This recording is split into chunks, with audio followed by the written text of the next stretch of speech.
my god, I want to die. Morning, Ali. Great introduction there. He did say Not with this stream! Thank you so much, I'm so sorry.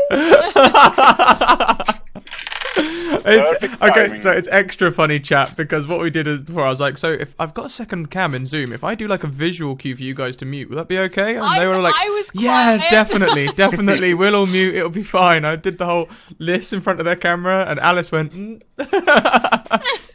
And Ali said, I want to die. Well, I take that as keenness, so well done, Ali. Oh, okay.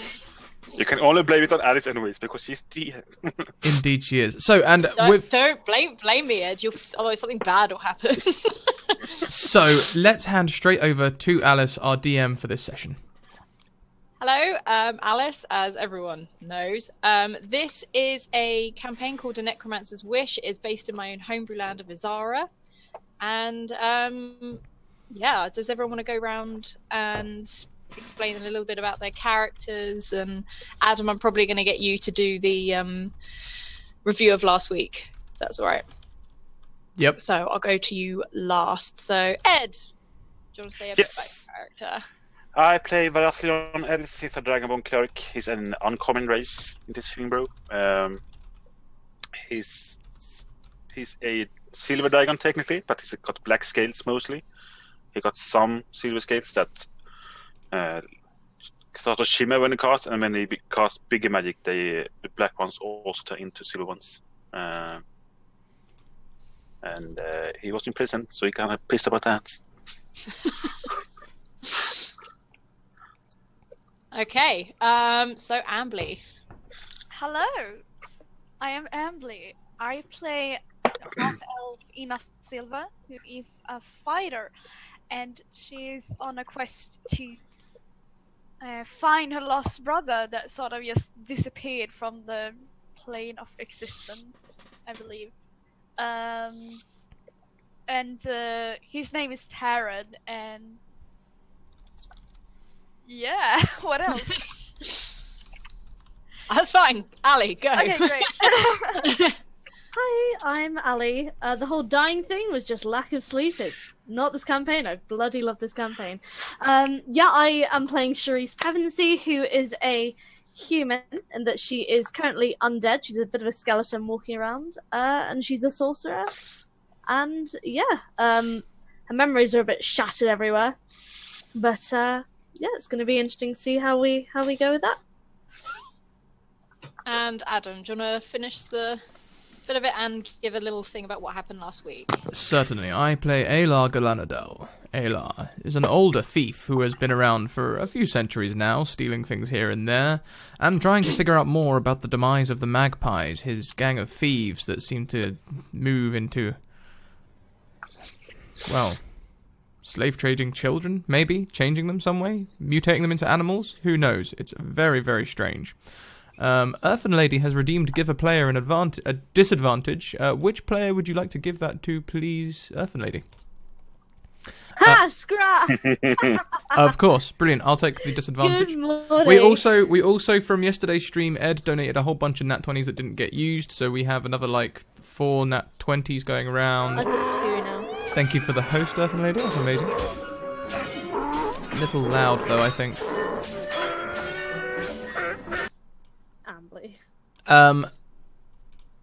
He also gets another nat 20 for being the stream boss, and since he toppled the stream boss yesterday and I didn't notice, I do apologise, Ed also will get a £10 free donation where he can ask for something specific to happen. Wahaha. Okay, so last week there was an explosion at the camp, so we decided to investigate that. People appeared. They were trying to steal the children from this gypsy campsite thing, and we were trying to help the children, and there was a small man there with heavily armoured guys, and we ended up, I think we stopped the carriage some way or another. I snuck off after the bad guys, and they gave us the lead in Dr. Mangeli, who they did not know anything else about, and I gave them a slash for their good work, and off they went on their merry way. Ambly decided to go directly to the guardhouse to confront them and take the body in of this person who had chewed a cyanide pill, so he couldn't tell us any information. And she basically just handed over the body and left without really learning anything. I think that's a fair summary, isn't it? I mean, I learned that they didn't want anything to do with it, pretty much. there you go. I decided to try and stake out Dr. Mangeli's place whilst Cerise, Ali's character Cerise, went to the docks with Ed. Did you go to the docks as well? I went on my own. We went separately. Okay. And so Ali didn't find out anything about the docks. The docks seemed pretty clean. There was nothing strange going on down there. Everything was above board and in order. Been cleaned out. Or it had been cleaned out, one or the other. And she headed up to Dr. Mangeli's place as well. And she discovered that Dr. Mangeli knew all about her, knew that I was watching her, and so on and so forth. We retreated back to the hideout, where some weird shit happened with mirrors and shit, and Aylar has no idea what's going on there, but it was very, very creepy, and he blames Cerise almost definitely because she is undead, so this must be her fault. But as we determined, it's not magic. That's true. So it must be Cerise's fault. And then towards the end of the episode, we saw them leave, but there was no one there. And I can't remember the cliffhanger. Alice, could you take it from there? It was the monk. Yes, we were going to meet with the monk. Yes. We were going to meet with the monk, Anston. Oh, I do remember. Oh, Christ, this is such a mindfuck. I repressed this memory. I didn't forget. I repressed it. So we went to meet this monk who we suspected was evil. So Aylar went on his own, and basically the plan was that if he didn't come back, they'd come looking for him. The rest of the party, that is. So he sat and drank tea with this awkward monk for an hour awkwardly, pretty much just staring him out. And when everyone else got there, we had some tea. We talked a little bit. He seemed like an alright guy. He seemed quite friendly, quite nice. And then this cat appeared, which was the same cat which gave us a warning about the explosion. And the cat's and Cerise is pointing at herself, which is a cue for something. Waiting for it. Do you want me to do it or no? Yeah, I don't know why you're pointing at yourself. As they were talking about sort of all the rituals and the old prophecy, Cherise had that flashback where Oh, I don't know about this. Are you going to tell us about this? Because we have no idea about this. Sugar! That's why you didn't realise. Should I say it, Alice? It's up to you. It's purely down to you guys. I can remove the Yeah, exactly. Right, if you guys don't want to know, then take your headphones off and I'll tell the stream. Alright. Hi guys. Let's talk shit. No, I'm joking. So in the Cherise had her own private flashback where she, in her mind, through she's ever known, she's always been a ginger. But in her flashback, there was someone who looked remarkably like her, and she found that she had black hair instead of what she'd already seen herself as was ginger. So her memories are kind of coming back into her head, and it's all kind of she doesn't understand. So it's all a bit crazy. She doesn't know what's right, what's wrong, and that's that. So yeah, so I'll just do a little gesture to bring them all back in. And Ed's on first with the headphones. Look at that. Yeah, and obviously we spoke about. I just want to point out we spoke about the prophecies, how they were written. One of them was written in a very, very old language, and one of them was written in a very old, ancient Elven language, which is what we established. And I think I said I did send you all the prophecy separately anyway, so I sent it all in Discord, so you should all have a copy of that. The three are united, his jaw will loosen and the howl will echo. The fires and plague of darkness is signaled, and the gates will open. The flood will rise at his command. The empty thrones are bare for those who take them. And then there was some annotation from other monk.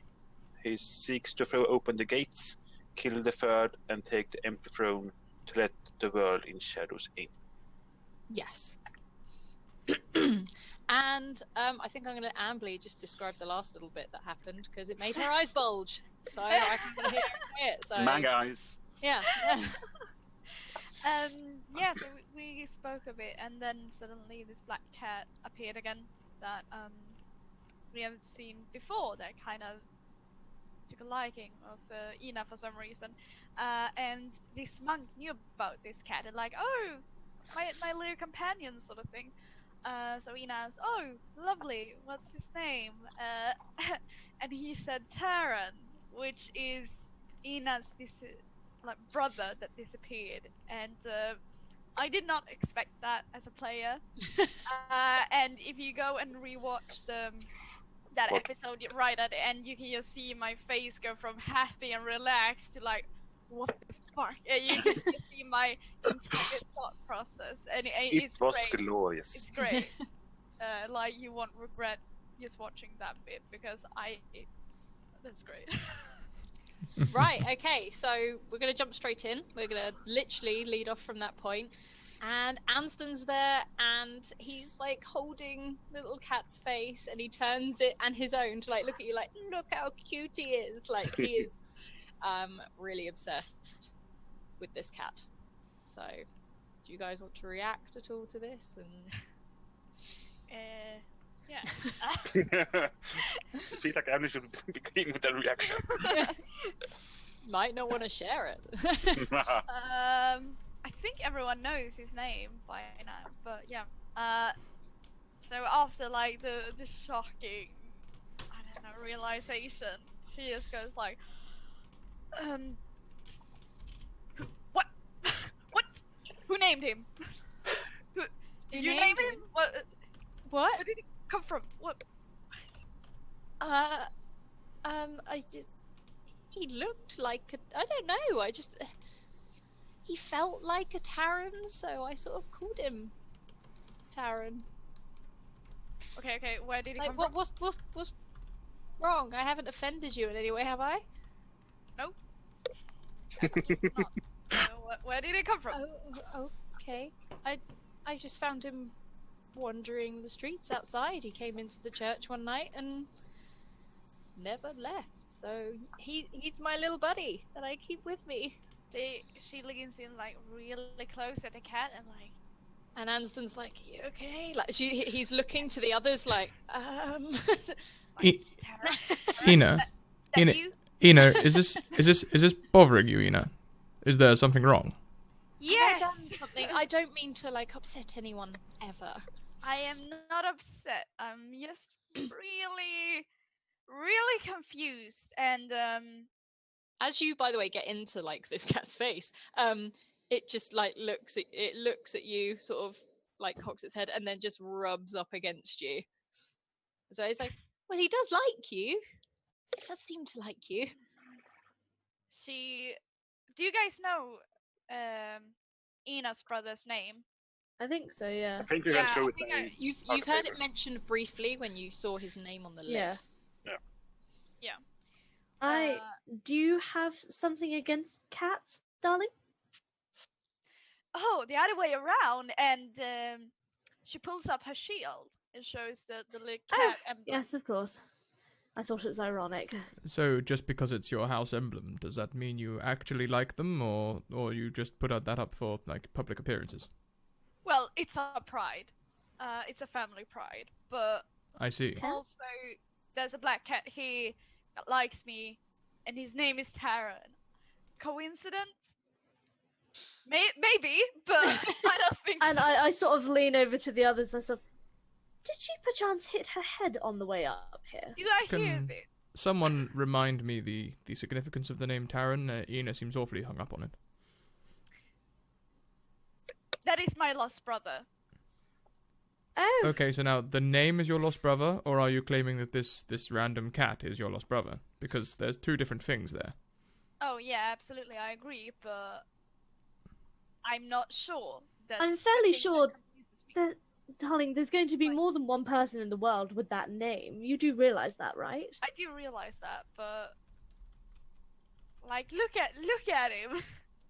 Do you Yes, like more he's tea? Would that help? very And Anston fluffy. just I starts would like love more pouring, tea, actually. like just starts pouring tea for all of you.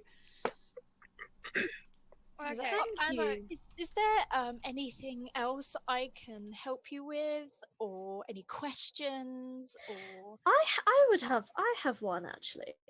yes, Mangeli, yes? how is it that he knows everything that goes on, even though he wasn't exactly there to see it? He knows it. I guess it's because he has connections in high places. I don't know. I And try those to connections. stay out of his way. Yes, darling, I absolutely understand, but I need to know, who are these high connections? I don't know. He's a very private person. I'm a simple monk. I stay in the church. I'm lucky to go outside a lot of the time. So you brought us here to aid you, Anston. To aid you. Yes, okay, or to aid us. There must be information or something you can give us which can help us pursue our goals. Well, that's what I thought. I thought, well, the prophecies. Fen said you'd be interested in hearing them. I That mean, is they're true. certainly a lovely little passage, darling, but our current priority is the missing children and that awful Mangeli character, of which we can't do anything without some sort of information or another ally. I am inclined to think the same way. Whilst these prophecies, and he sort of pats him on the back and is like, whilst these prophecies are very, very useful, and I cannot disregard how useful they will be in our upcoming investigations. But it's all too coincidental, can't you? And he like pulls the book out again, and he's like, "Look, this has happened before. Can you not shed any light on this?" Yes, Anston, as I said before, I was there when it was happening before, and still I cannot shed any light on it. Well, and then you just hear, Anston sort of stands up Do you expect quickly company? and closes the door to the room you're in, Anston. and he tells you to be quiet. Hang Are on. there any places to hide?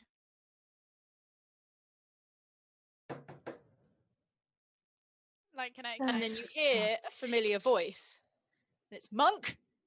Monk, are you in there? Anston, it's Fen. Quick, open the door. And you see Anston open the door and run towards the front of the church. Everyone stay quiet. He runs to the door, and you hear him talking to Fen as he opens the huge door and closes it quickly. And you can hear Fen. He's out of breath, but it hasn't like decided. It's like, we have a slight problem. Well, we need to go now, right now. So, and Anston's like, come in the back. They're here. And Fen and Anston walk in. Fancy seeing you here. Hello. Oh, you guys. Okay. Look, and he just almost ignores you. He turns back to Anston and says, "They know we're leaving tonight. They know. We need to move now." And I don't. I've spoken to Duncan, and we can leave right now, but we need to go now. And then you hear another knock. Just before we address that knock, thank you, Isriva, for redeeming a second disadvantage, this time for Ambly. All right. Okay. And Anston freezes. And just starts grabbing his books and grabbing things to pick up. He's like, we need to go now. Anston, go and get ready. You get all your things. I can go and distract them if needed. I'm ready. We need to go now. You don't understand. We need Then- to go now. His arms are full. He's like, we go out the back. Look, Go okay, down the old servant tunnels. listen to me. You go. I will meet up with you later. And can I cast alter self? And can I look like Anston? You can. Okay. Okay. So you now look like Anston, and Fen is Okay. like, you need to protect him. He needs to go with you guys. You need to go The down others the can tunnel go with him. protect him. I'll hold whoever it is off, and then I'll meet up with you later. Fen is like, Bad- I am not happy about this, but if you think you can, you can do this. I am most certainly. I've been followed. Can I've been followed by judges. Can Aylar sneak out of a window? And there are no windows. You're in it's an old church. It's like you are currently in the back room. Anston is running towards a bookcase and he's pulling it aside to reveal a very small door. Okay. let's go. All right. Also, quick correction. down the Sorry, front I now. said Isriver. I meant thank you, Earthen Lady. My bad. Ah, okay. And then you hear a knock again. It's Okay, much louder now. It is getting aggressive, and you can hear, Anston, open up. Chaps, And I then it's say, like, go I, now. Just I take say- him and go now. I do have an array of disguises. Do you think I could hide as maybe your father or cousin and maybe turn them away? I don't think they're here Just to. myself. I don't think they're going to take a no for an answer. They're here to collect him. Okay, let's go. Go. Let's go. I Oh, take for it God's under my sake. arm and like run. Anston says, if you want more answers, come with me. Come to the boat. We need All to right. leave now. Okay, we run. Okay. Run. I closed the bookshelf, kind of, if I can. Okay. Fen, you see, stays behind. He holds the door open. He says, you need to get him out and get down to the docks. A man should meet you there. Follow the tunnel and do not distract. And the knock at the door comes again. And you just hear the voice, Monk, are you in there? And it sounds quite aggressive, and you see Fen just say, I will deal with this. And as he closes the door, you see him turn and he slowly morphs into a huge wolf and runs towards the front door. Bloody hell. Well, Okay, best... so Anston has legged it. Anston is doing as he's told. He is running down these tunnels. Hmm. I'm And my right computer behind is not working again. Why is it not working? Sorry, I'm having a slight problem. It's fine. It'll be fine. Okay. So, yeah, you guys We're running, yeah. are running. Wow, all this gold is for me? Thank you, you guys. You are Earthen heading- Lady donates £5 to make things worse. Make things worse. Okay. Yay. Fucking morning. Is this a new ice river? What the hell? Oh. He's trying to steal his river spot. Yeah. You're going Well, through the tunnel. technically, This- Ed's already stolen it as the stream boss, but yeah, let's carry on. I do You good things, damn it. You are running through the tunnels. These tunnels are dark. There is do any of you have night vision? I mean, it's a one tunnel. It's not Can I cast dancing lights? I do have dark vision. can. Okay. That's It what- lights up and you see what looks like a tunnel carved out of the rock. There's seaweed and water dripping down the sides. You can definitely smell the sea and it's damp. This is a very old tunnel. It doesn't look like it's used regularly. And Anston has tore off, carrying his books. Do you guys want to do anything else? Or... Yeah, I'm can I talk to running him? behind him. Okay, so Anston is hurrying, so you're going to have to catch up with him. I would be trying to take the lead with my dark vision, Yes. getting ahead. I feel like I'll be able to see things easier. Okay, And and so what I was just want to that point out Taran, the cat, is hot on Anston's heels. Okay. I want to run forward and catch up with them. And Mhm. so, what was that about? I just think the judges are here, and I can't be taken. I can't be taken. They'll send me to where they're sending the children. I've said too much already. We need to just go. Okay, of course. Where should we we go to the boats? Where should we go from there? What's the plan? Well, Fen and I were going to leave tonight. We've got a boat waiting. I'm sure they won't mind just taking a couple more of us. All right. Right. I don't think it's ideal for you to stay here either. They obviously now know that you're here too. at this point, I'm at the back as well of the group, as because I've cast dancing lights, my disguise is gone. But can I? Is there any way to actually no? Can I just check behind us, because I've got 120 feet dark vision? Can I check if there's anything coming behind us? You can't sit. You can roll. I was gonna say roll Sure. actually, and then we'll. Okay, yeah, you can't see anything coming up behind you, but you can hear in the distance the growls of a huge wolf and Okay. the clash of metal going on. Okay. You are running for a good 10 minutes. Sorry, is that from Non-stop. behind? From Yeah. behind. So you're running for a good 10 minutes, and then you come to a stop. And above your head is a wooden trapdoor. Anston's like, up here, we need to get up Calm here. down, Can Anston. someone give me a Let me peek first, and he will use his I second. help him up. Okay, thank you. With second story work and Ed's aid, I'll easily be able to get up and have a sneak peek through the hatch before we go through. Okay, can you roll? What's up there? Yeah. Stealth. Okay, you do that not super quietly. 2 guards are walking past, and they hear and they go, "What was that?" Ayla will crawl out of the hatch, coughing and spluttering. And they're like, "Oh my god! What? Don't go down there. There's been a gas leak. What? We should tell the boss." Yes, we should tell the Where'd you guard. even come from down there? Oh, the guard. I've been working in the sewers. Oh, like it's just like, what kind of gas leak? Methane. Deadly forest methane. A performance roll on that? It's Yeah, no, I really want a performance roll. performance, deception, or persuasion. I think I want deception, please. Love that good natural methane. Oh. Well, you said make things worse. The one would take the card behind also. it goes, hang on a minute.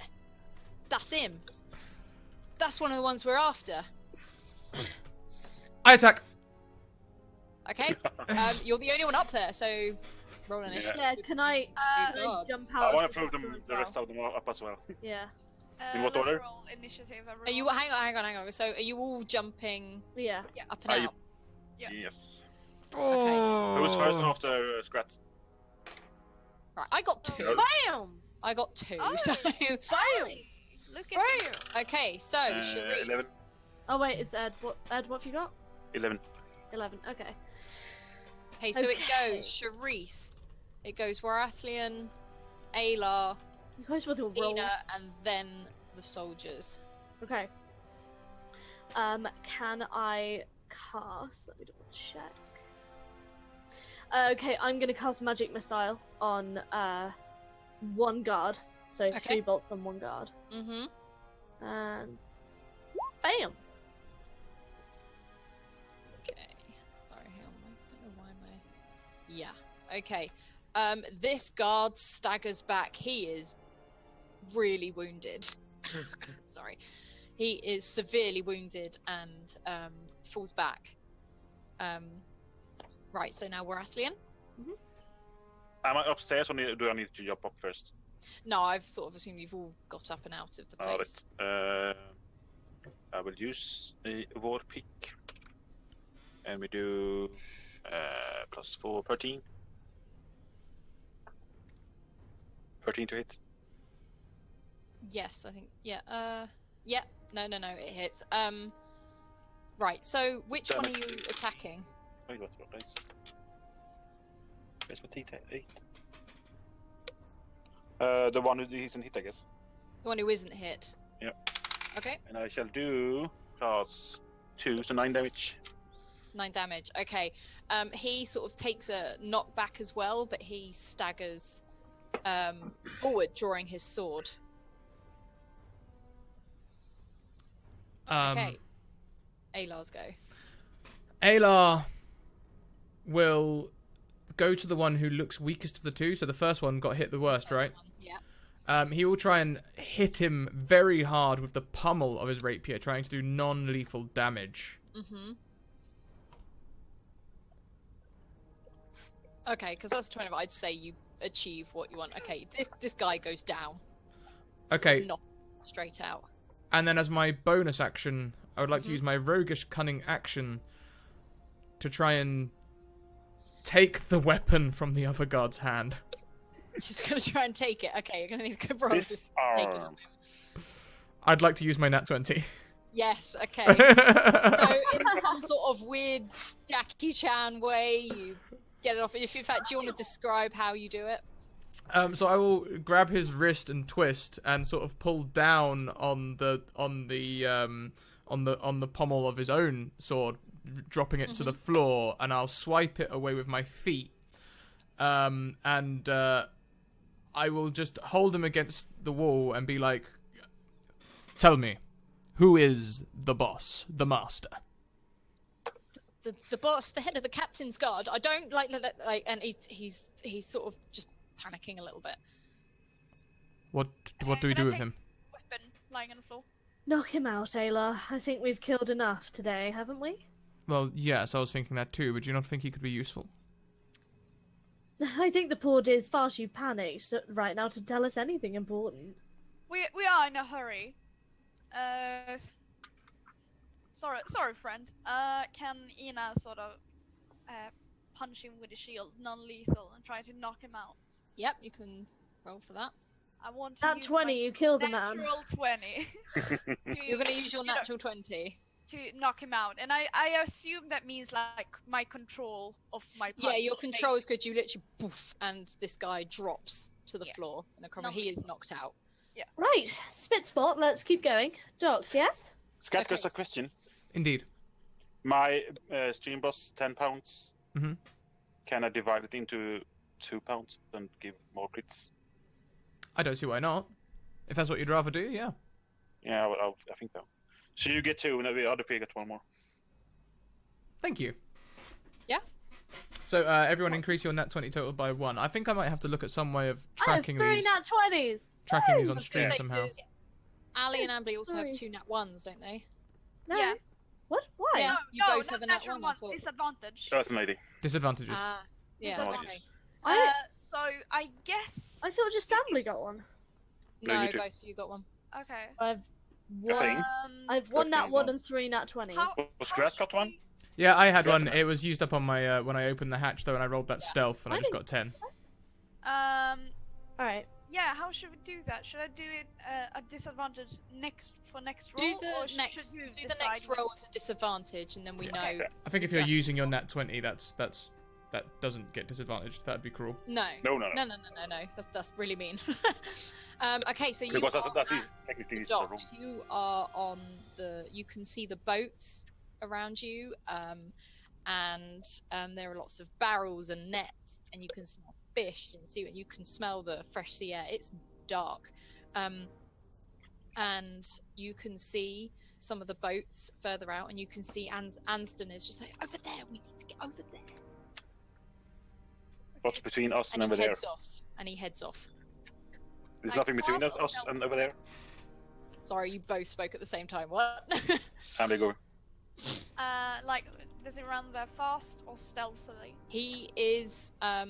He's not the stealthiest person. He's trying to do his best, but he is in a hurry. His arms are full, and he is running.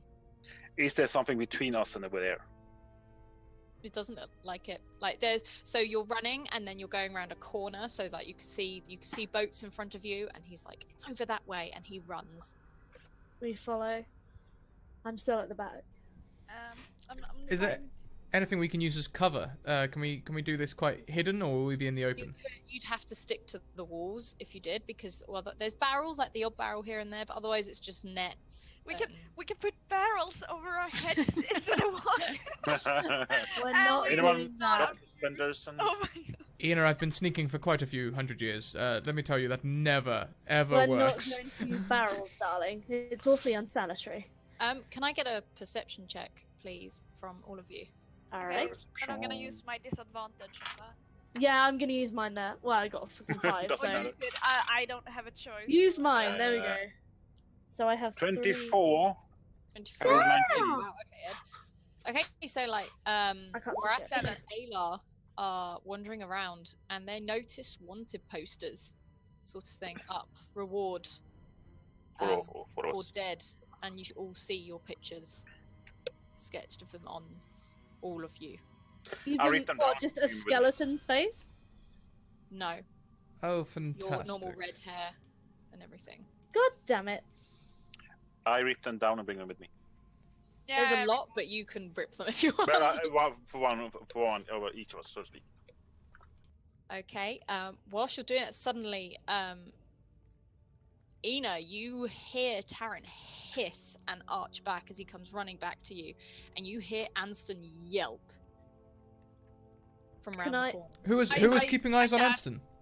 Can I use Misty Step to get over to where he is? Yeah, I want to. Are you doing this stealthily, or are No. you? Are you I'm rounding the corner I'm just not even running? I'm not even in my disguise, so I'm just I'm not doing it stealthily. yeah. Can I just bolt Okay. over to where As he is? you round the corner, there are 3 guards and a what they were referring to earlier as a judge. Cerise will recognize this because Jeff pointed it out when they first arrived at the docks.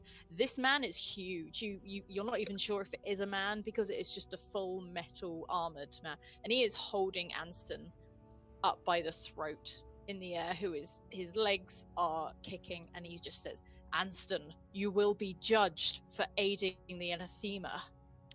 Drop him. Can one shot into them at shield first and try to knock them over? Knock who over? Sorry. Well, all 3 or the one who's holding the monk. Okay, so the judge is holding Anston to the side, and the guards are in front. Are we doing Okay. initiative? So then I kind of want to knock back the guards on the judge, more or less. Okay, well, roll initiative. Bam! Oh gosh. 11. 16. I got really excited. Your roll came up at exactly the same time I pressed initiative, Ali, and I thought I got it. Damn it. Okay, what was your third? 11 again. 11. Ah, Okay, fine. so it goes Charisse, it goes Okay. Ina, it goes Warathlian, Ayla, and then the guards. Okay, first things first, I'd like to cast Mage Armor on Anston. Okay, you can try. I'm gonna get you to. Oh, You have natural 20. Yeah, can Yeah, I I was use gonna one? say, I've got you I've got natural- 3 nat 20s. I want to use one of them. okay. So use the natural 20. Yeah. Sorry. Cast Okay, you Mage cast Armor. Mage Armor on him. Okay, and that's my turnover. Hmm? That's my turnover because that's my move. Okay, so Ina, your go. My go. I want to try to pass them and attack the judge directly. Bear in mind you have to go past the 3 guards in the front to do that. All 3. They're all facing Oh, you. they sort of just. They are very aware of your presence right now. Yeah, I know. All right. Crap. I really wanted to skip those guys. Shit. You know what? Yeah, I'm gonna try to pass them. If I can use sort of my shield to cover me up a bit. And Like, are you gonna run ram past them? Or Pardon? are you going to, like, ram your way through them? Or Basically, I just want Bowling ball. to say them up. that would probably count as an attack. You know what? I'll take it. Just ram past them. And I'm gonna use my last natural 20 to do that. I got 2. Okay. Can you describe how you do this? Because you Uh, knocked them all to the floor. Oh yeah, Maybe I tumble sort of over. take out my shield in front of my face, and just like run through them and like punch them to the side and just run towards the judge. I'm like, "Ah!" Awesome. All 3 of them just fall to the side And that as you means hit they're them like a prone? huge force. Who? Are they prone? The guards, The guards are down. They've Yeah. fallen. They're now weak, Great. basically. I guess that's my turn. Yep. Okay, so or Athelian now, I think. Yes. Due to the fact I don't know how to roll for spells, I shall cast Inflict Wounds. What's my highest level? 2.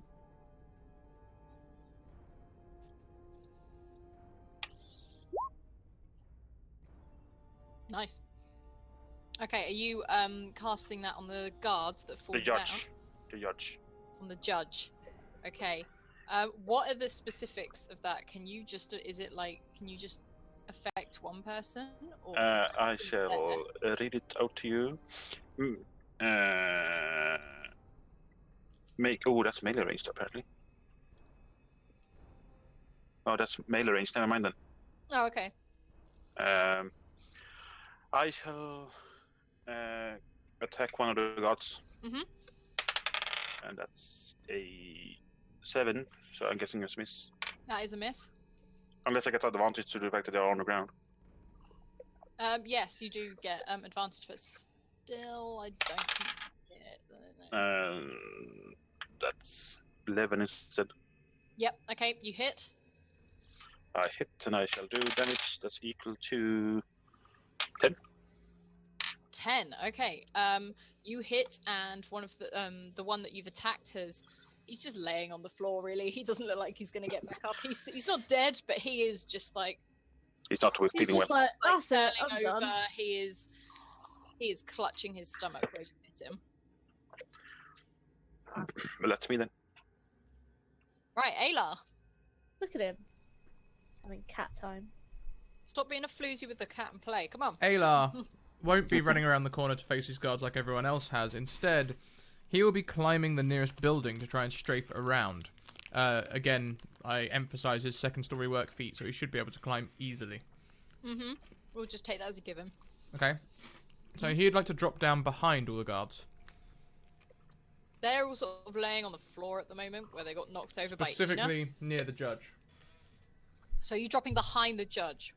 Mm-hmm. Okay. So, Okay, yes. He doesn't... can you roll a stealth for me, please? Do I nat 20? Do I nat 20? Nah, you're fine. Yeah, it'd be fine. That'd be fine. There you it will be fine. Yeah, the judge doesn't see you whatsoever. He is focused on Anston. And can you also make a perception check for me as well, please? Okay. As you're so close, we'll do a bit of a game. You can see the judge's hand around Anston's throat about starting to glow and get tighter and tighter. I will bury my rapier into a chink in his armor as deep as I possibly can using another nat 20. Okay. As you do this, can you roll damage as well, please? Do I have advantage? Is anyone within 5 feet of him? Ina I should- will be. Perfect. Ina as well. So I'll No, I take. won't. I'm sorry. Is anyone within 5 feet of him? Is it I Ina? am close to him. Yeah, I was gonna say Ina has just ran straight through, and she's Then Yeah. I probably can almost at the take a other side. sneak attack as well. Aha! Okay. On me. Awesome. Okay. 15. 15. As you hit him, he sort of cries out and lets go of Anston, who sort of crumples on the floor a little bit. He's fine. He's got his hand around, like he's gasping for air, and you can see burn marks Wait. around his throat. And the judge just turns onto you, and I actually believe it's my go. So, does a 17 hit your armor class? Oh, I say it rather does. Hello, dear friend. Okay. Rose. Hang on, I gotta count this now.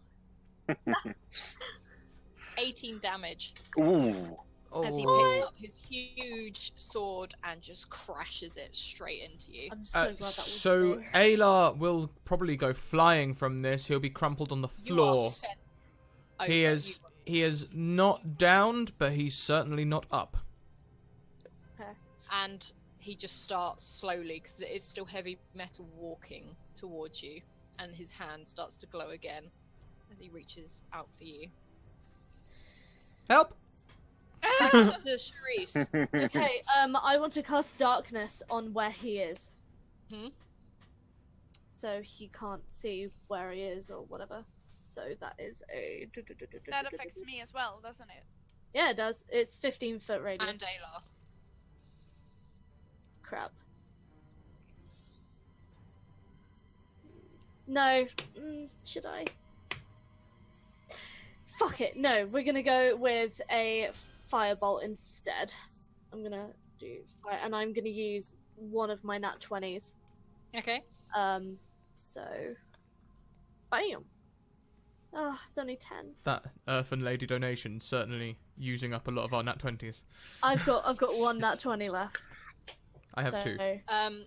As you do this, he seems to catch fire, but he doesn't stop walking. He doesn't Bugger. get affected by it. He just keeps walking towards Ayla.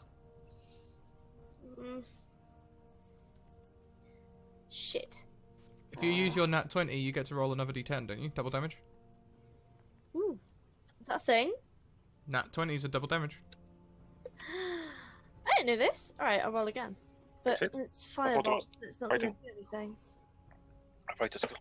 Alice, can I roll again? Or Yeah, go for it. no, it's not going to do anything, but... what the... What?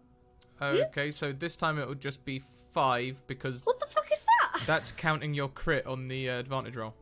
That's a shame. So you see where it's rolled 2d10? Yeah, I see it.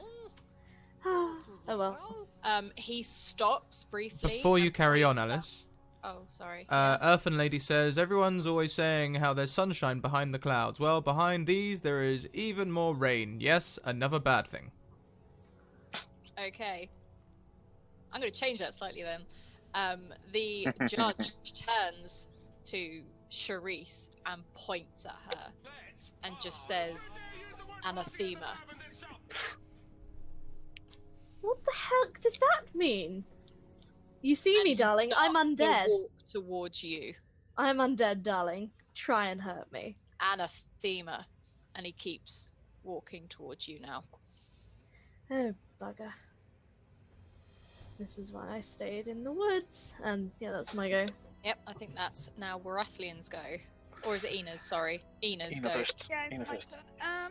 Does it look like the monk can stand up and run, or does he need help? Anston he might need some help, but he's not like a complete invalid at the moment.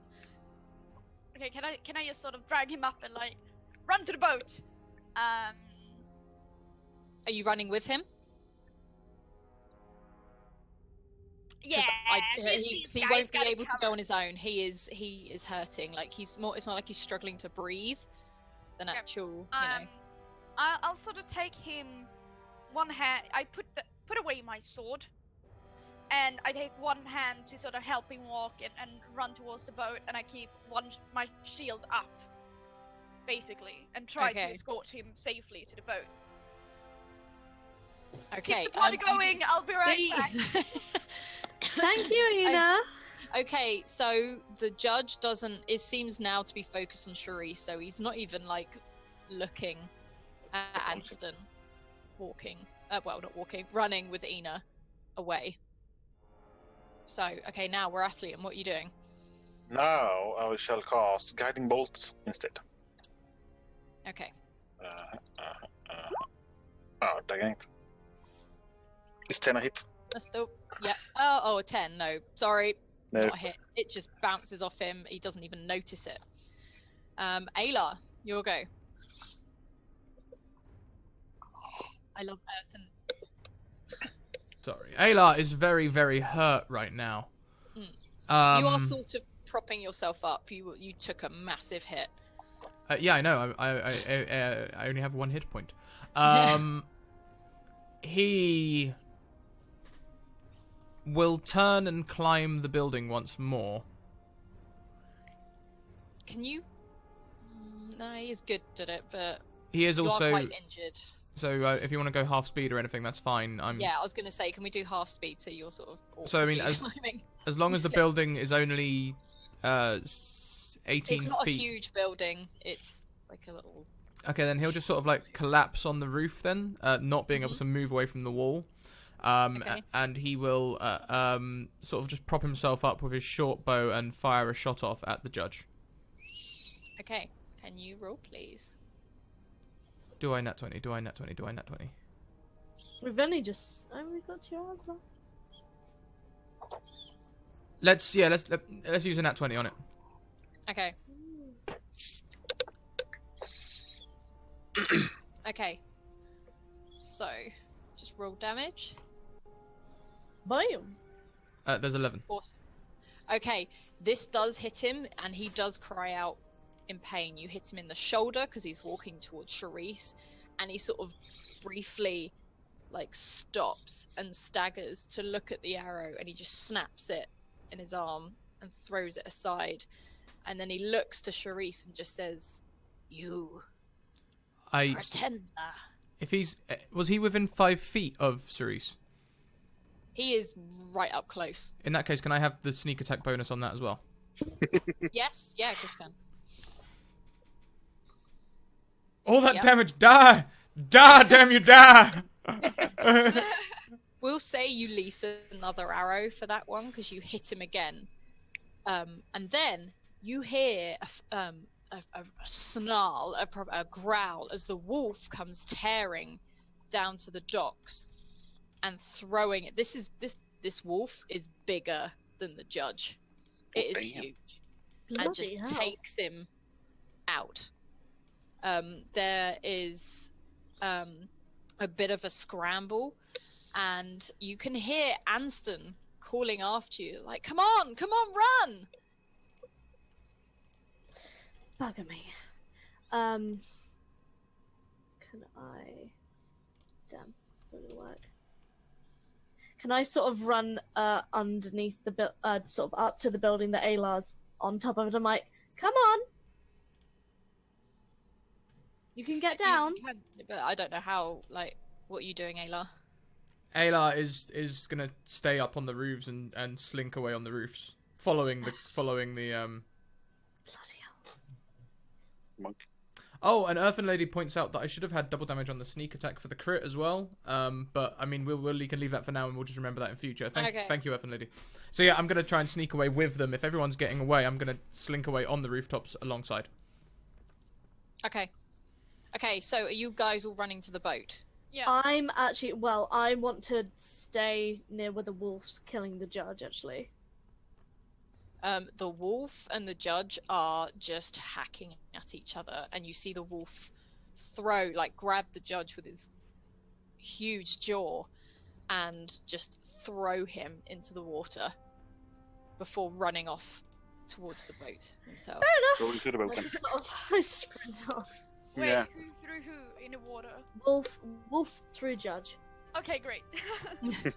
Wolf is not in water. You Dry can wolf. see as you're running towards, the wolf is slowly changing back into Fen, and he is staggering. He has blood down his forehead, across Can the I, like, shoulders. Catch him and And support him. he's ahead of you. He is still Are we running. on- Never mind. And he gets to the boat. The boat itself is like a it's not a ship or anything. Picture it almost like a large fishing boat. Yeah. And he's just, you see Anston on it looking very worried, like, come on, and Ina, you're on there with him. Yeah. And there's a dwarf that is stood by the edge as you see some guards come running up behind you, and Can there's I a heal dwarf Fen? with an axe holding out on the boat, and he's like, "Get on now, hurry up!" We are on it. Yeah, I was gonna say, can I jump on? But as I jump on, can I turn and use a firebolt on the docks to stop them from coming after us? You can try. Yep, go for it. Okay. Can I heal Fen? Fire. Probably not right now. This is in Okay. like a full Ow. blown. RSI. Okay. That maybe Well, they got sets one axis. fire to a couple of nets. Like you set fire to. Well, some it was just nets like the around walkway. edge. And the dwarf steps down onto the bit and makes sure you're all on, and the guards come running up, and he just swings his axe, knocking some of them into the water, and then pointing at the eyes, just like, "I wouldn't do that if I were you." And he's just like, cast off, and you see there's a tiefling around the back, removing all the ropes and throwing them in. And as the dwarf gets back on board, they push off, and you are away from the docks. Bloody hell. I go over and check on Ayla. I'm hurting. I'm bleeding heavily. Alright, I go hold to on. the edge of the boat and laugh evilly towards the judge. Of course you do. Oh, dear. Can I heal people now? Fen is fallen, and the tiefling has caught him. You can see this tiefling is very, very tall. She has like a light blue skin, and she is lots and lots of piercings, lots of jewelry, almost like Fen himself. And she's run over to him, and she is like holding on to him. She's just like, "Healer, we need a healer now." And he's sort of like Fen's laughing a little bit and coughing and spluttering. And Anston's kneeled down beside him, like, "Oh my god!" Like he's probably panicking the most out of everyone. Well, step back. I can do my work. Okay, so Warathi and you sort of heading over there, pushing people Yeah. out of the way. This is gonna Okay. take 10 minutes to cast, though, so it's gonna be a shoot. That's fine. You can sit with him. You're on a boat now. You're sort of heading out of the docks. I can heal 6 creatures, though, so I can heal Matthias as well.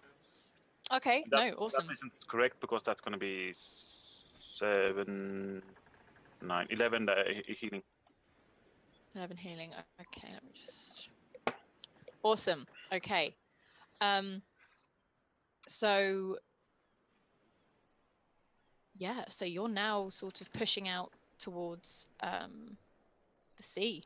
You're heading out there. I was going to say, I've seated myself at the complete opposite end of the boat. I'm not in my disguise at the moment, so my hood is just fully over my... trying to pull my hood as far as I can over my face and just stay away from everybody at this point. Okay. Sorry, just need to answer something. No, you're good. Okay. So. Sorry, that's just thrown me. I got it. Damn it, Adam! Stop private messaging me. It's throwing me off. Call out! Sorry, darling, sorry. Okay, so the dwarf walks up to you, and he's dressed in like I guess almost what you'd call just simple clothes, sailor's clothes. He's in a waistcoat, a shirt, and all that sort of thing. He's got a huge axe on his back, and he sort of crosses his arms, and he looks down at Fen, and he's just like, "How many times am I going to have to save your ass?" Like that, and looks down at him. And the tiefling sort of looks up and smiles, and is just like, "Maybe a few more times, I think." And Fen just sort of chuckles to himself. Okay, I approached him and like, Fen! He's just like, No! Ina, beautiful woman, how are you? I must say, it's great to see you again, and I am glad I'm not on your bad side. Oh, Yes. holy moly, I have never seen someone fight like that. Well, I do try to impress a lady when they're around. He's sort of like, he's trying to sit up a bit like, there's women here, let's just... I help him up and sort of pat him on the back and like, it was interesting to see you on the wild side. He's like, and then he just starts like, and there is blood coming up, but Warathi is tending to this at the same time. Yeah, you did your part. Take it easy. Take it easy now. Okay, what's everyone else doing? At the end. Bleeding. Yeah, no I one will be has tended bleeding to heavily. Ayla. Like, okay. So the tiefling stands up, heads over, and walks over to Ayla, and it's just like, "You look wounded. Let me help." And she sort of lays her hands just above you, and they start to glow, and you can feel like a warmth to your body, and you just feel like you're not healed, obviously, but you're starting to feel like you have more energy, and she is healing you. You have delicate fingers. They make me feel warm on the inside. Oh my! She's like, look, I get enough of this from Fen, so if you could pipe down, that'd be great, so I can get on with this. And she just keeps on doing her thing. Do I get any hit points from this at all? Or? Yeah, no, can you roll 2 d8, please? Mind you will get to 11 as well, Scratch, for me. Yes. Oh, an 11 from you as well. Ah. Yeah.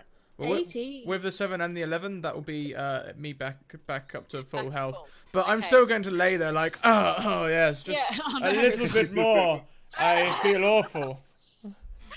She sort of helps you sit up, and she's just like, I think you should probably sit up about now. Fresh sea air will help.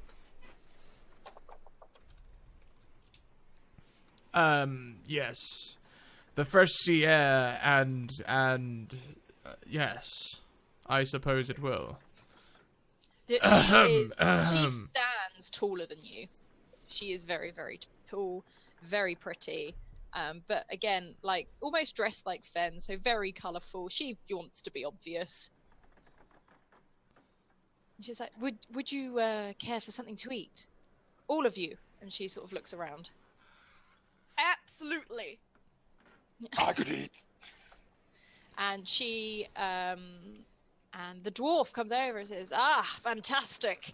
And brings out, reaches into a barrel and just pulls out some food and hands it out to all of you and starts pouring beer for each of you. I say, you guys, before we begin sharing victualments and the such, I believe introductions are in order.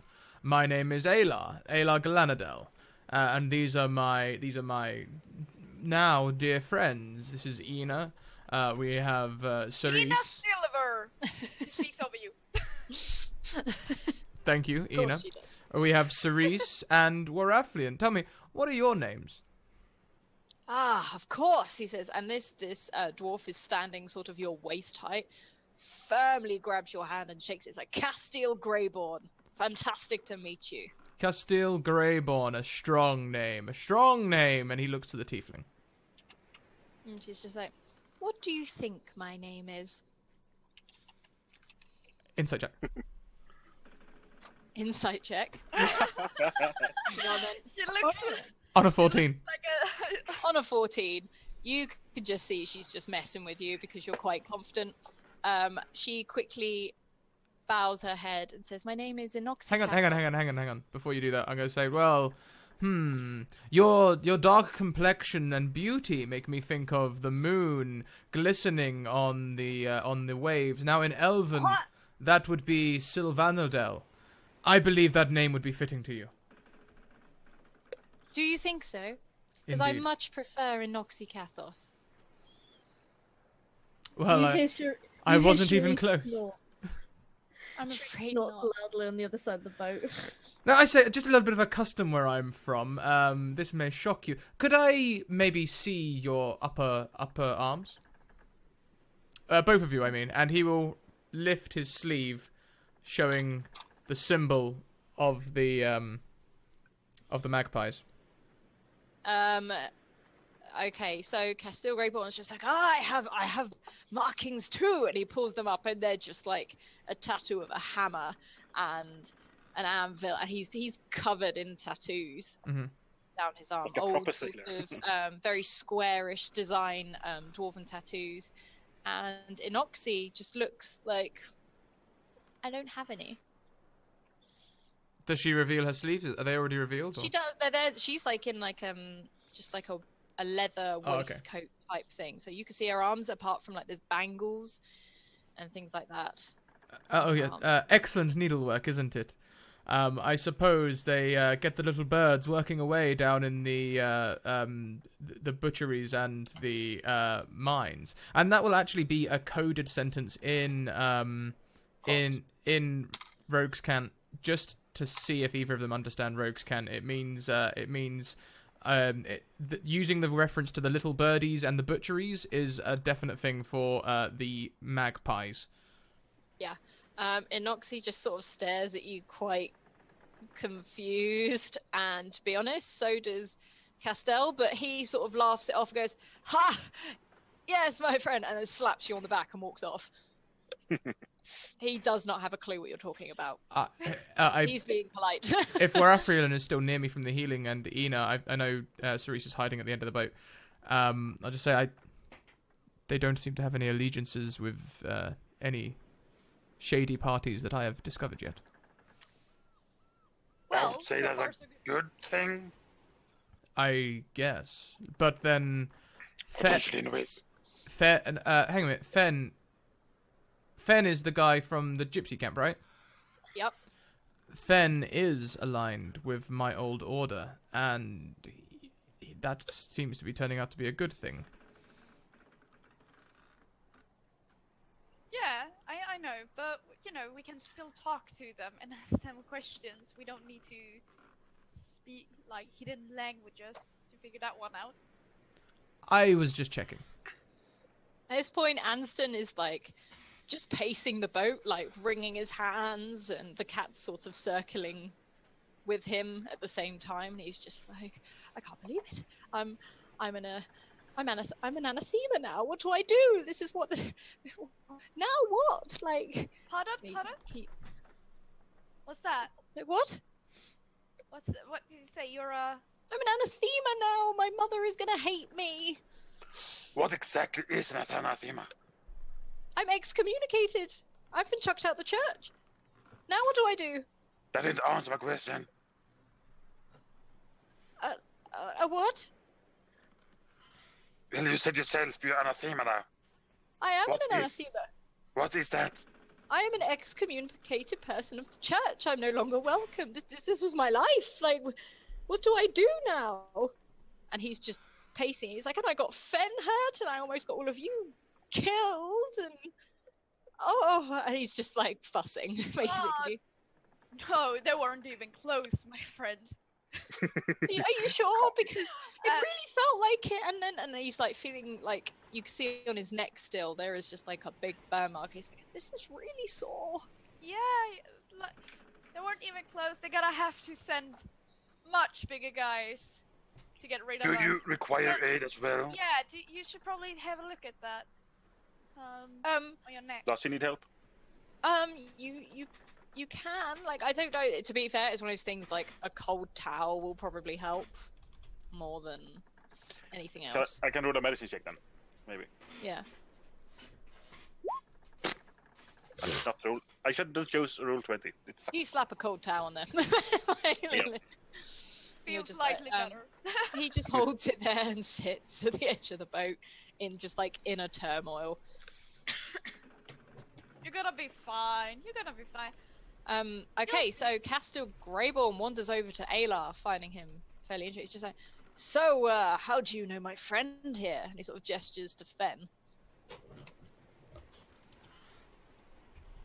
Straticus. I know Fen. We used to trade at the docks together. My name is Matthias. I am an ice pepper salesman, and Fen would occasionally, on his travels, take my wares to the faraway lands.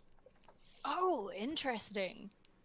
So, you trade with him often? Not very often, but sometimes. When he's traveling, you see, his nature is the nomadic lifestyle, and when he travels in a direction that is useful to my wares, I will take advantage of him where I can. Oh, is that so? Sorry, what? Oh, is that so? What do you sell him? I just hit Ina in the background jibing. Yeah. Ice peppers. Tell me Ina. more about those. Scrap, did you realize you did introduce yourself as Ada before, right? Oh yeah, so I did. Yeah, you did. That's why, like, I was just about to say, Castile is looking at you like, no, I'm not, Yeah, can we stick to one name aboard this ship, please? Sorry. Matthias is my trading name. Matthias and Sons, company of. My true name is Ayla, and I am still an ice pepper salesman.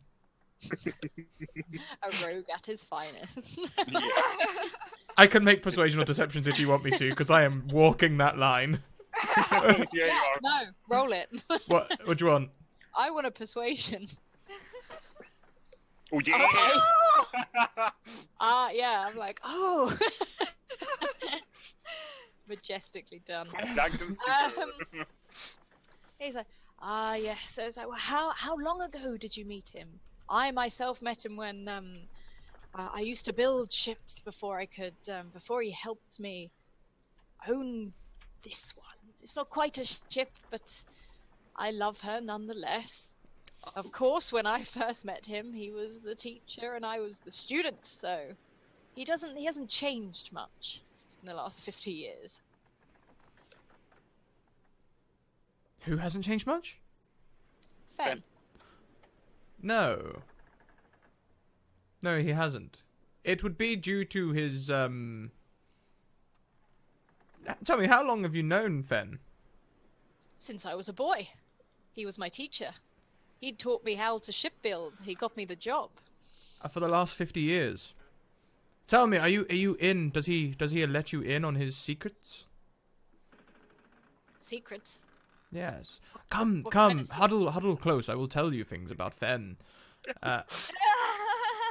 I do not wish to speak illy of my good friend. Oh no, He may never be a speaking pain in the illy. arse, but Never he's a speaking illy. friend. No, he's a good friend of mine as well. The reason he hasn't changed much in the last few years is he is actually part elven.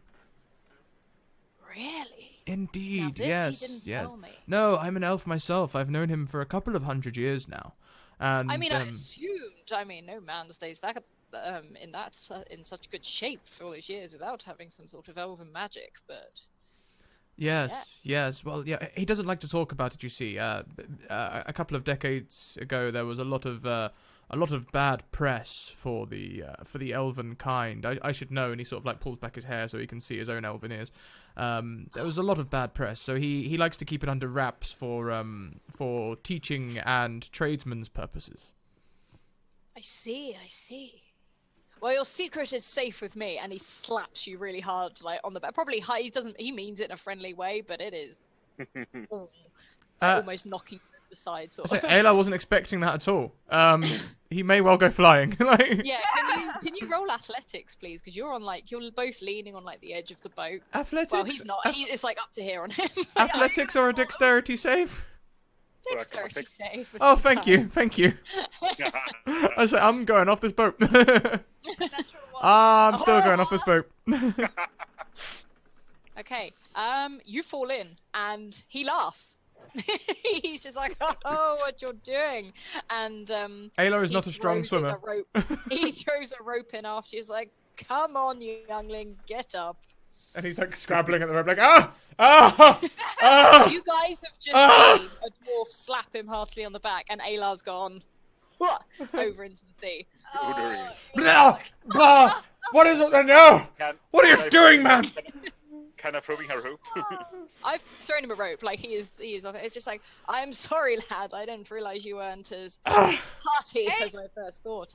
Ayla, I'm so proud of you for finally taking a bath. Ben, your friends are weak at sea. He says. He shouts back, and Fen just sort of makes like a gurgled sort of chuckle. He's feeling a bit weak, but has propped himself up a bit now. Charisse is silent, but you can see her shoulders just shaking, like vigorously in the corner. Just hearing all of this. Okay. Right. The time of day at the moment is it's coming up to nightfall. You did all this. Are there any lanterns on the boat? Yeah, there are lanterns on the boat. They are. It's a small boat, so it doesn't need a lot of light. The moon is bright out, and people start to settle down for the night. Inoxie takes the helm, as it were, and she is in, whilst her dwarven captain Oh, bless you, Ed. Whilst Dwarven Captain settles down for a night, for the night, and you can see he props himself up close to Fen just to keep an eye on him. What the rest of you doing? Charisse hasn't really moved from her spot, just because she doesn't want to change herself in case they get attacked, and then there's just a waste of magic. So she's just seated herself at sort of, I guess, the front of the boat, at the very corner of it, just staring out, trying to make it so that hopefully no one sees her face through her hood. Can I go and speak to Charisse? Yeah. Yeah, you wander over there. Yeah, I do. The night is coming in, so... I shall hit the hay then, because I think my healing there should have taken some... Yeah, I was going to say, you're probably a bit knackered, to be honest. Yeah. Anston has settled down near you as well, because he sees if he's closer to a Dragonborn, someone is less likely to attack him. So he's decided to go and sort of prop himself over there. And Ina, you've noticed that Taran, the little cat, has started following you everywhere now. Aww. Hello, spooky cat named Taran. I do appreciate your presence, though. I go and sit by Charisse and you alright there? Oh, darling, I'm always all right, but I fear these people aboard this boat won't be if they get a lovely glimpse. I'd change myself, but got to be on the lookout, as it were. And I've wasted enough magic already. Yeah, you don't need to use magic. Oh, I do, darling. Most open-minded to the people on board here. Anyone, they can be as open-minded as they like, but when it comes to... And I'd sort of pause and sort of shift a little. Me, people tend to change their minds. I've had over 300 years of this, darling. It's fine. If you... And I don't sleep either, so feel free to sit down and rest. I sort of put my hands over your shoulder and come on now, let's go to the table and have a good meal. And No, Ina, no. No, Ina. you stay close to me and you'll Ina. see everything will be alright. No, it won't, Ina, please. I appreciate what you're doing. Sort of push her forward Ina, no, I appreciate what you're doing. However, and I sort of push her back with sort of a little bit of force and sort of sit down much more sort of stiffly than before. I appreciate it, but this is how I've done it for years. And it's not going to change. You go and have fun and speak with them, and I'll change once we get to shore. All right? Oh, you've done like this for years, you say, and you can just see Ina smile a bit and then walks away. And I regret being here. I would like to go and grab like a few bottles and like a few mugs and get Fen. I want to get the tiefling and I wanted to get the dwarf and come with me. The dwarf is asleep. We're gonna have a drink. So is Fen. Fen and Pardon? the dwarf are asleep. Fen is still sort of sleeping off his wounds. The dwarf is asleep. And Inoxie, the tiefling, is at the helm of the boat, steering. Are there any more awake? Aylar, are you awake? Aylar will be awake. He'll be coughing up half of the sea. Okay. Just you keep getting like really soggy in these. Yeah, he's now perpetually damp, I think. I think... Yeah, I think we should just... Aylar the damp. Yeah. Well, I thought people The were moist. more awake than they were. No!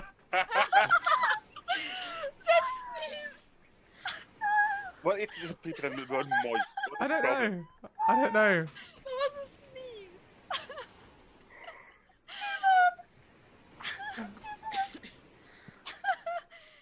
But I wanted to gather like people and take them to. Well, currently they're mainly recovering. The tiefling will come down. She sort of sets it up so that it's on a direct course, and Yeah. she sort of quite happily takes a mug Yeah, come on. from you. Let's have some good ale, and we can just go and and talk. And she sort of like, let's go to Cherries, shall we? And she's just like, okay. And like, she's just quite happy. She's like, it's quite nice having female She company sort of for starts once. to warn her, like, Cherries got a bit of a magical appearance, so be open-minded, alright? Trust me, people judge me by my appearance all the time. I am fine with whatever you look like. Excellent. Shit. I start to take her to Cherries. I sort of stand up so that my back is to them, and I sort of say, well, all right, let's get this out of the way, and then I'm sure you can lock me up down in the hold or something if you don't like what you see. And I sort of turn around and face her forward. She's... Yes? It's... I beg your pardon. Are you seeing this? Yes. And, I have seen many things travelling overseas. And you aren't... Well, this is a change. From What did I tell you? nearby. Can Ayla hear this? Yeah. Yes, probably. yeah, you probably can. 'Cause, Ayla will it's a just small boat. shout across to just watch out for mirrors and things whenever she's around. Oh, for goodness. I Mirrors? sort of turn my head. That wasn't me. We have discussed this, darling. It was not magic. Yes. Don't cough up some more water. No, I think I've had quite enough of that, thank you. I think I'll find that ale. And he'll head Ayla, down come to in, join Ina. Join us. We got ale. We I'll- got this guy. Come on. Well, There's more people. So, she sort of leans over the side of the boat. She's like, where are you guys from? How do you all know each other? Oh, I am from. Oh gosh, where am I from? see, I can't remember. I get away with that. Oh, that's great. No, I don't really get away with that, do I? No, you don't. You No, I don't. don't. Or also, I want to point. You don't have to tell her. I'm from the land far away because I Far can't away. remember right now. But don't worry, I gave Fen Oh, it must be my strong ale address. for you. Maybe a little. Ina's been drinking, by the way. I'm from several lands away, the name of which it's been so long it's escaped my memory, but I unfortunately ran into these. Oh, I mean, they're all right, I suppose, aside from the elf who seems to be constantly distrusting of me. I sort of fix Ayla with a long stare. Well, how did you come to be here? As in on this boat? Yeah, I guess. One thing led to another, I suppose. First, I was traveling with my, well, I suppose companion is the appropriate word. Absolute idiot. Name was Jeff. He was an apprentice. He was an apprentice. And Oh, what? General magic. Oh, amazing. Yes. I've met a couple of people like that use magic. Just general Interesting magic. stuff. Absolutely. General magic. And he's been taken Oh, by no. this, I'm so and I sorry. believe this Mangeli character has something to do with it. Mangeli, Wow, all this gold The for doc- me? the doctor in the... Oh, I've heard stuff about him. Edmund donates £5 to counter Earth and Ladies' bad things with good things. So, I mean, counters, that would be bad things and good things happening simultaneously. They don't, like, cancel Okay, each so other out. like a bad thing No. happens, but it can be brought back. Like, it's like a dragon appears, but the dragon but breathes. the dragon flowers. waves casually and flies off. It just does. It just does a checking little in. flyby. It just woo. Okay, yeah. So Sharice just sort of, even What, though like, she doesn't drink- taken away. yes, Oh, I'm so sorry. I know how that feels. he's an idiot, but I was the one that almost got him into this mess. So it's my job to get him out of it, I suppose. How young was he? Let me think. God, when age doesn't matter to you anymore, you tend to forget the ages of others. In his 20s, I believe. Oh, okay, so not too young. No. I was taken Well. when I was 12, so it was, I suppose I had an advantage over the smaller ones. Taken. Oh yes, I too was taken when I was young. It's how I came onto this boat. By whom were you taken by? Oh, I don't know who they were, but there was a lot of us. They were ferrying us over by ship to take us somewhere. I don't know where. And Castell came along and effectively intervened. I was very young at the time. I don't remember much, but he saved me, and then he gave me a job. I owe everything to him.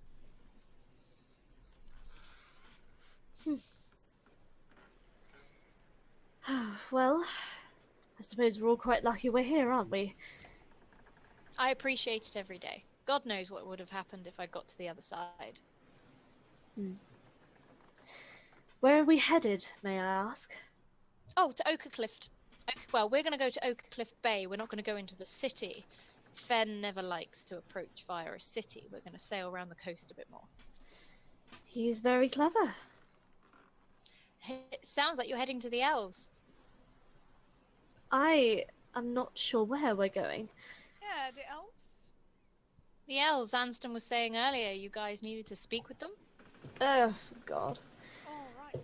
I suppose so. If it helps me find Jeff, then yes. Oh, they're very wise people. Mystical and interesting, but they are wise. They always know You more hear that, than they Ayla? should. Yes, indeed, I do. As opposed to Do you one just particular appear? elf. Oh. I just imagine him sitting on the roof and like sometimes look. Can I reach out an arm and go to push him off again? But I'm not actually going to. But I sort of feint. as Roll, if I'm going please. to. Roll a strength, both of you. Oh God. Strength. You say that I'm a sorcerer, Scrat. Oh yeah. Ayla, you're going in. What? Can you?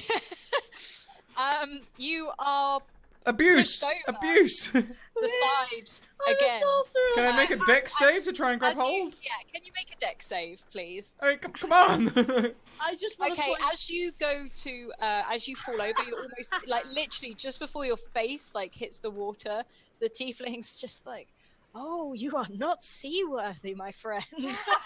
I just want to point out a skeleton with no muscles or means to push you overcame. Magic your must be at actual- use. Yeah, that's good. Oh, She's just sort of chuckling to herself. And Oh, Ayla, you're a Inoxie has just pulled you sort of into the conversation by doing this, Ayla, because she's just stopped you from getting a bit soggy again.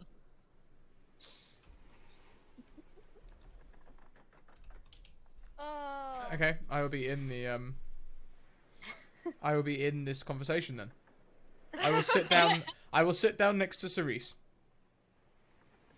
I don't say anything. I just sort of chuckle to myself and I just sort of like idly tap my gloved hands against sort of the table or wherever we are. Okay. Yeah. Inoxie sort of says, well, and she just downs the last of her drink and puts it on the small sort of table where you are. And what is that? Sorry. Sorry, I just wondered what that was. Yeah, and yeah, she's like, I better get back to my shift, she says, and she heads back up to where she was before. Well, I suppose you need some rest, don't you? No, never. I suppose I could use a few hours meditation, but no, I don't need any rest as such. You know, you're probably exhausted, dear. Go and lie down. Absolutely, but you know, it was a really pleasant night and great conversations. So You can't- stagger off.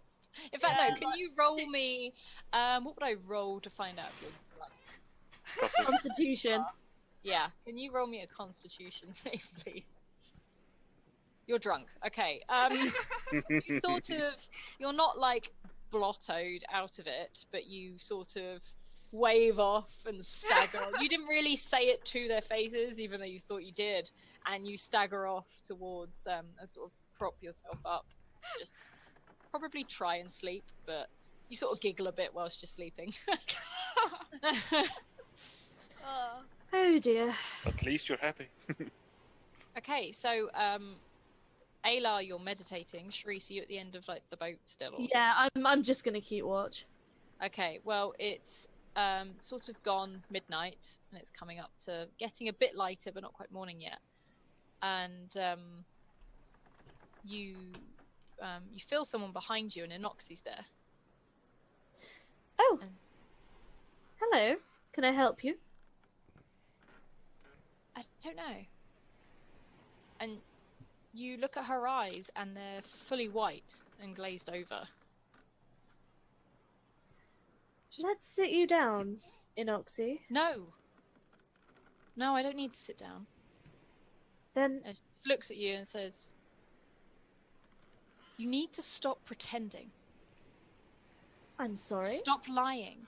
Stop lying to yourself. It's not a game anymore." And then the voice, a different voice, comes from her. It's not her. The voice is completely. It's not a game anymore. You've pushed this too long. You're not protecting anyone anymore. What? And she tips her head and smiles, and you feel like you recognize this. I'm not pretending. What on earth am I pretending about? Shh, they're sleeping. Oh, for God's sake. Fine. As What? are you. You just need to wake up. I am awake. I've been awake for over 300 years. But who has? I don't know. And I'll never know. Again, I'm trying. God, am I trying? And I sort of... No. You could know easily. You just need to stop pretending. It's very frustrating. It is when your memories slip away from you through your hands like grains of sand. Yes, it is frustrating. Well, whose fault is that? Not mine. I am trying everything in my power to hold on to these memories, but... Now you are. Yes, now I am. I'd snap out of it quickly. And do what instead? You don't need, you just need to sort it out. And then all will be revealed, because it's all locked in that little head of yours. How am I supposed to change if I can't even remember what it is I'm supposed to know? It's your fault you can't remember. It's not my fault. Stop pushing the blame onto others. It is your fault. She told me so. She? Who is she? Who are you? What is this? And then, like, it's almost like she jutters a little bit, and she looks up into the night sky and just sniffs and says, "The old blood is here. It's not very strong, but it is here." Old blood?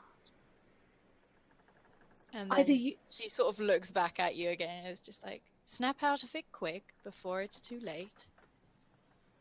I can't. I don't know what I'm supposed to do. Then think quickly. And as you do this, it's like her eyes suddenly go back to normal. And she's like, "Ah, you alright? Can I help you with something? Otherwise I probably should get back to my shift." Yes, you should. And I just sort of turn back and sit down and I crack open my book of all the memories that I can remember and I just start scanning back through them. Was that audible to me? As a meditate... Heard that. You were meditating, but you would have heard Yeah, I it. would have It would heard have been like everything almost else. like a whisper, but you would have heard it. Thank you, Salt and Sassy, for the follow. I will go over to Cerise and be like, so it sounds like you better stop pretending? It has nothing to do with you. Go back to your stupid meditation. Yes, as much as that sounds ideal, perhaps I could instead help you rather than you continually pushing me away. Literally and metaphorically. What do you have in mind? Well, you say you're trying to remember things. I happen to have, long memory. It's personal, not historical. Darling, what isn't personal? I wasn't born this. I was someone before this all happened, but I can't even remember my own last name. I can't remember where I'm from. I can't remember who I was. Okay, well, why don't you talk through with me the things you can remember? Let's see if we can jog any of those little memories. You don't think I've tried over these hundreds of years? But fine, whatever. It's fine. And I just sort of like go to the first page of my really thick journal that I've got. Not from the journal. That's no good. How are you supposed to stimulate your brain if you're reading from a page? You tell me what you remember. I sort of pop the journal to the side and sort of sigh and... Fine. Black hair. I had black hair, but I didn't. I know I didn't. But I did. That sounds so stupid. Back in the tavern, yes? Mm-hmm. When we all fought that thing and we all went into some other place and spoke with that person. Well, I ignored him, but yes, carry on. I saw myself. I had long ginger hair. I had pale skin, freckles, dark brown eyes. But something appeared back at the church. I had black hair, but that can't be right. I don't know. Okay, well, what else do you associate with your ginger-haired self and with your black-haired self? There must be things you remember, perhaps some childhood memories, maybe things about Jeff, anything. How far back can you go? Barely. I remember someone else that looked just like me. She had longer hair, though, but I don't know if that was my mind playing tricks on me or... Well, Jeff said something to me. He said, "Don't forget me again." In my eyes, I have never forgotten Jeff. Once. And Indeed. Don't panic yourself. I'm not panicking, thank you. You're welcome. Let us assume for now that your brain is not playing tricks on you, that your mind is sound. What can you remember about both things? We were on a cliff looking over a storm. This girl had long ginger hair. She was happy, telling me it was going to be alright. Telling me about Magnus, but Magnus was... Magnus was? Magnus was the man who helped me, I think. I think. I can't remember what exactly it was he was helping me, but I know he helped me. So you say we were on the cliff, you and this black-haired girl? No, I had the black hair. She had the long ginger hair, but in all the other times I've ever seen myself, I have the same hair as her. Okay. So perhaps you saw yourself? Or perhaps you saw a relative? Maybe your mother or a twin? Does this feel like a real memory or a dream? It felt like a memory, but... I don't know.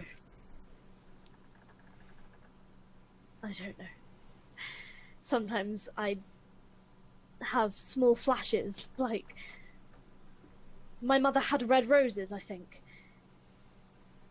But that's all I know about my mother. She had red roses. I don't know her name. I don't know. Tell me, do you remember how they looked or how they smelt? No. I only know that they were red. So you remember how they looked then? No, I just know that they were red. The colour. Perhaps she wore them in her hair? I don't know.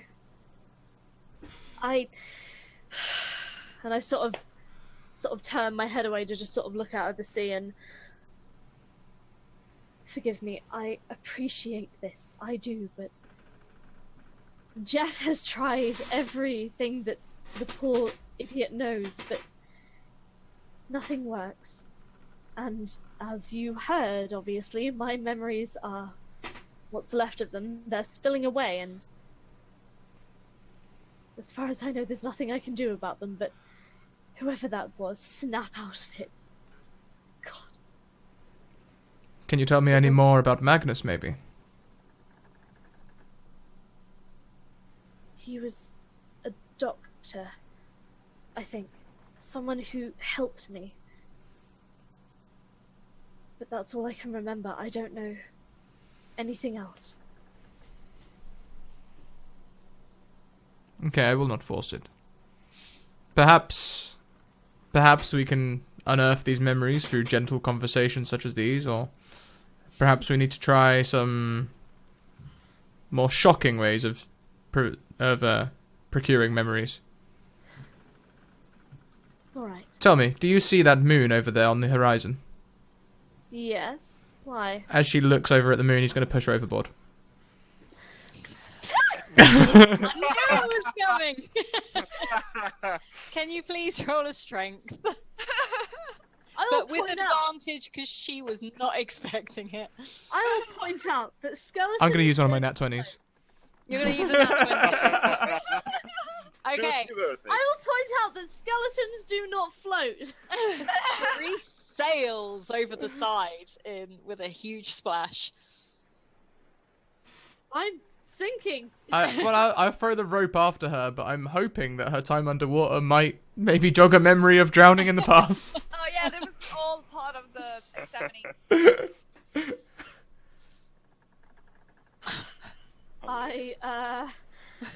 Fucked. I guess I try and grab onto the rope. You grab onto the rope. He threw it in like pretty quickly after you. I just heave myself out, and now, if you didn't guess I was a skeleton before, you do now, because all of my clothes are just sagging against my form. And although I don't have an expression, I hope Ayla can denounce that Charisse has not been this angry in his presence for a long time, and she just silently stares at him, Now, ripping. Cerise, does that jog any memories at all? No, Ayla, No. it does not. Well, I'll continue to try and help you. Yes. Thank you. Okay. As all this is happening, it is getting lighter and lighter, and you can see in the distance a city, and you are getting closer and closer to it, but you don't get to it. You sail along the coast by it. This is the city of Oakercliff, and you see this is an amazing place.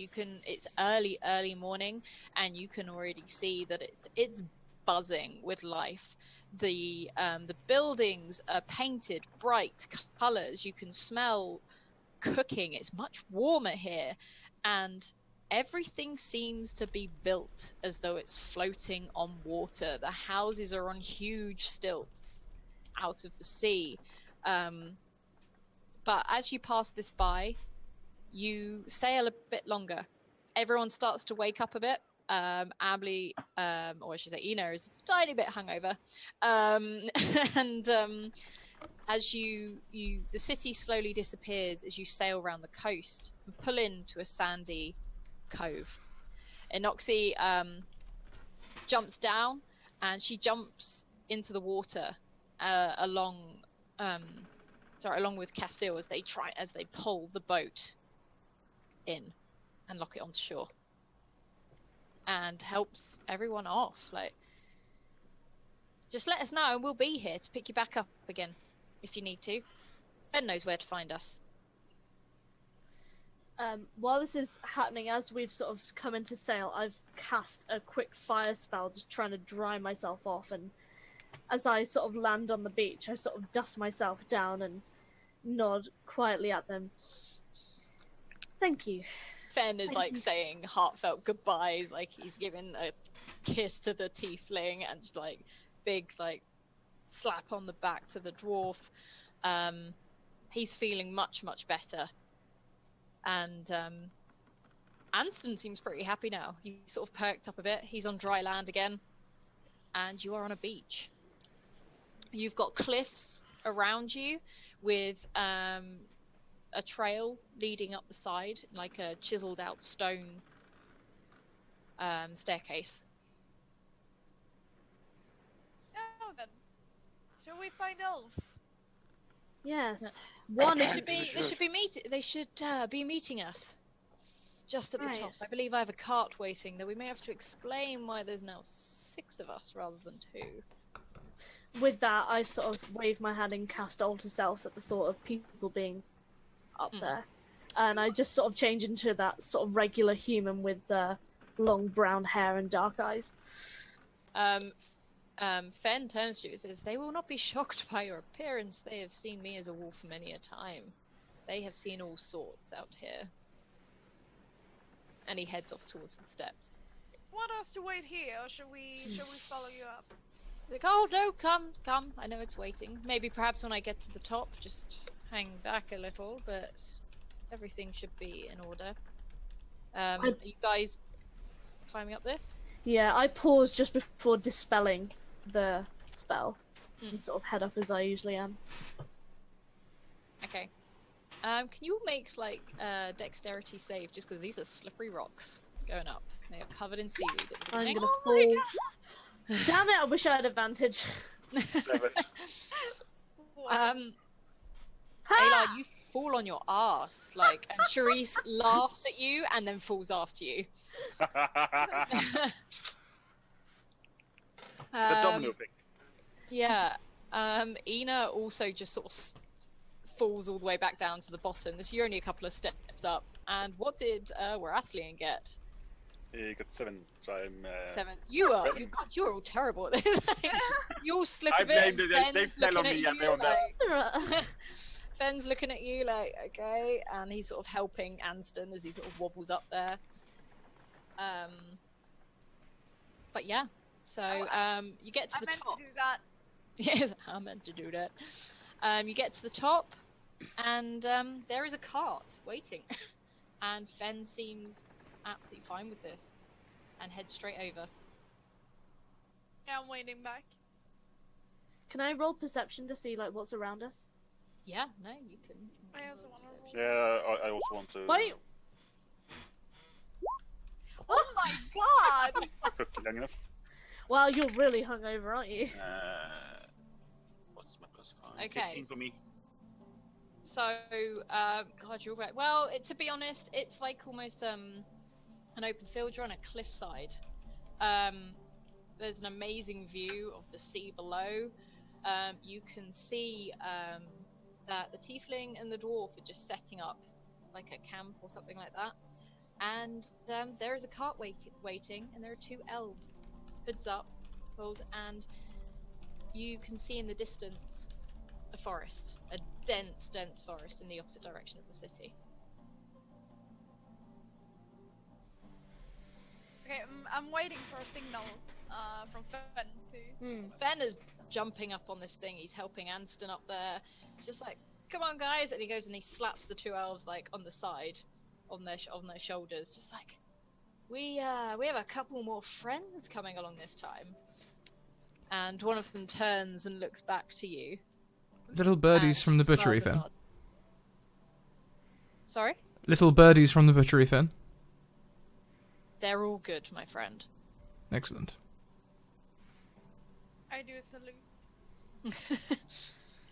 One of them seems much quieter. However, the other one is like, "Hop on, come on." Yeah, I sort of. He's a much younger elf. A spry one. He looks like so the other one looks slightly more mystical, like a mystical elf, and the other one looks as if he was maybe grew up in the city and is now left. He's a bit more social. Did Taran follow me here? Yep, Taran is at your heels, and if you allow him, will probably jump on your shoulders and stay there. Yay! So So I introduce myself to like the elves. Ina Silver, nice to meet you. This is Taran, my companion. it's nice to meet you. I'm George, said one of the much more sort of city elf type thing, and holds out his hand to shake. The other one just nods silently, smiling like friendly, but just nods silently. So what's your name? I say to the other elf. My name is Aiden. Aiden, nice to meet you. It is George. nice to meet you, friend. George, Aiden, it is good to meet you. My name is Ayla, but some people call me Matthias. We will call you Ayla. I would enjoy that. You're welcome here. Now, please, all get on the cart. We can get. I believe we need to set up camp. Well, we will take you to our camp. Excellent. The sooner the better. Yeah, On we go. Shrews just gets on quietly. Okay. He starts headed. They sort of get the cart going. There are not horses leading this, but huge deer that are harnessed up to this, and they are heading Tala. into the. No, they look more like reindeer than anything else. It's more that sort of Okay. thing with a very reddish, Nose. like fur. Stop it, And Ed. they are heading into. You're heading towards the forest. Yes. Did you want to talk amongst yourselves whilst we're doing this, or because you are heading into a dense forest? It's getting darker and darker as you go in, and they are following a trail. Can I throw up dancing lights so we've got three little orbs hovering around us? They hover around you. However, the elves seem to know exactly where they're going. Okay. So, where are we going? More exactly? We're going to our camp, and this is George, sort of throwing his head back to talk to you. Fen, how have you been, my friend? And then he just starts up a conversation with Fen, they seem very happy to see each other.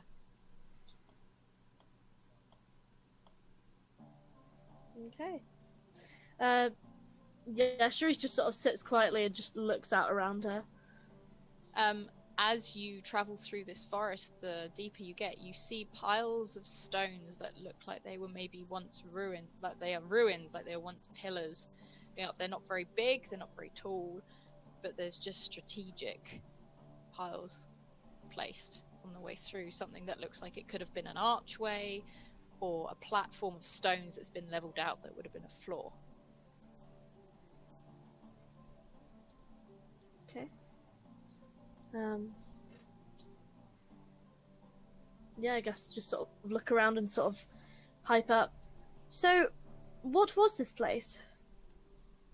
To be honest, we don't really speak of it much anymore. It's the old elven temples, and we believe there were some human castles at one point, but the forest has taken them for itself now. I see. It does hold an element of magic, but the forest is a magical place, as I'm sure you all are aware of. It does certainly feel quite heavy with magic around here. And it does feel dense. Like it's almost not smothering. It's a pleasant feeling, if anything, but you can feel it's like, well, this was where one of the outposts for the old war was. So I can assume it's from around there. This is why you can feel it here. The magic radiates here. Hmm.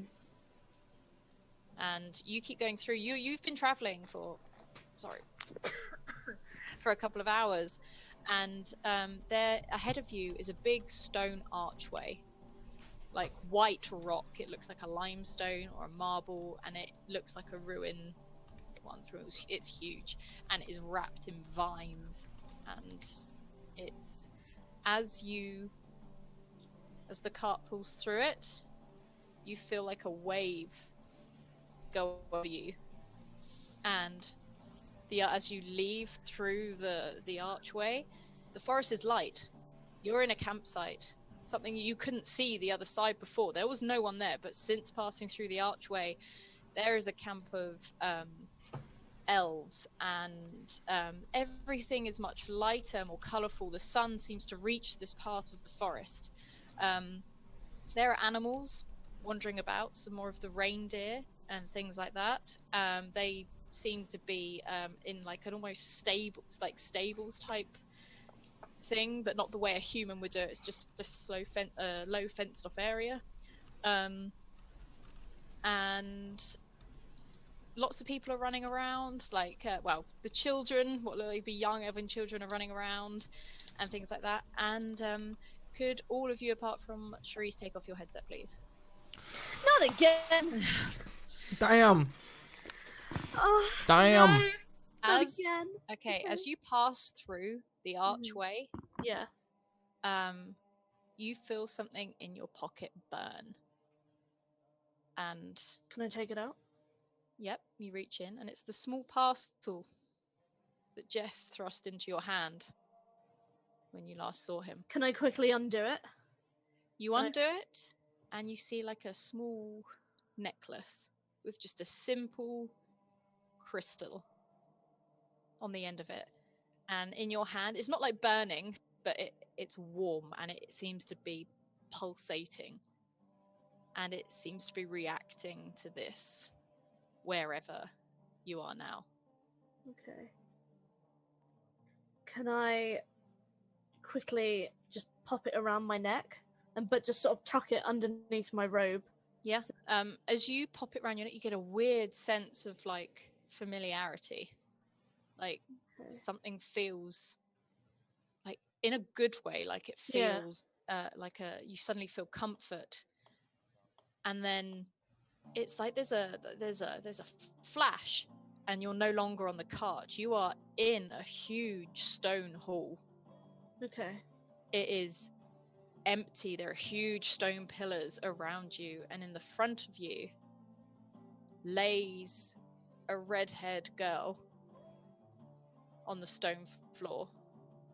There is blood coming from her. It is seeping into all the cracks in the stone floor. And she lifts up her pale, freckled face, and she's like, why would you do this? What? You Who said are you? we'd always be together. I did. Who are you? Wait, no. What is this? I haven't done anything. Who are you? Tell me who you are. You know who I am. I don't. Who are you? What's wrong with you? Why would you choose this over me? I don't know. And then you go back. And everyone put headsets on.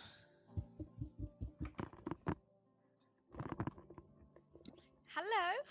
Ed, wait, there we go. Okay, so all of you, as you're riding the car, I almost picture Skyrim style. I didn't mean to, but I did just then.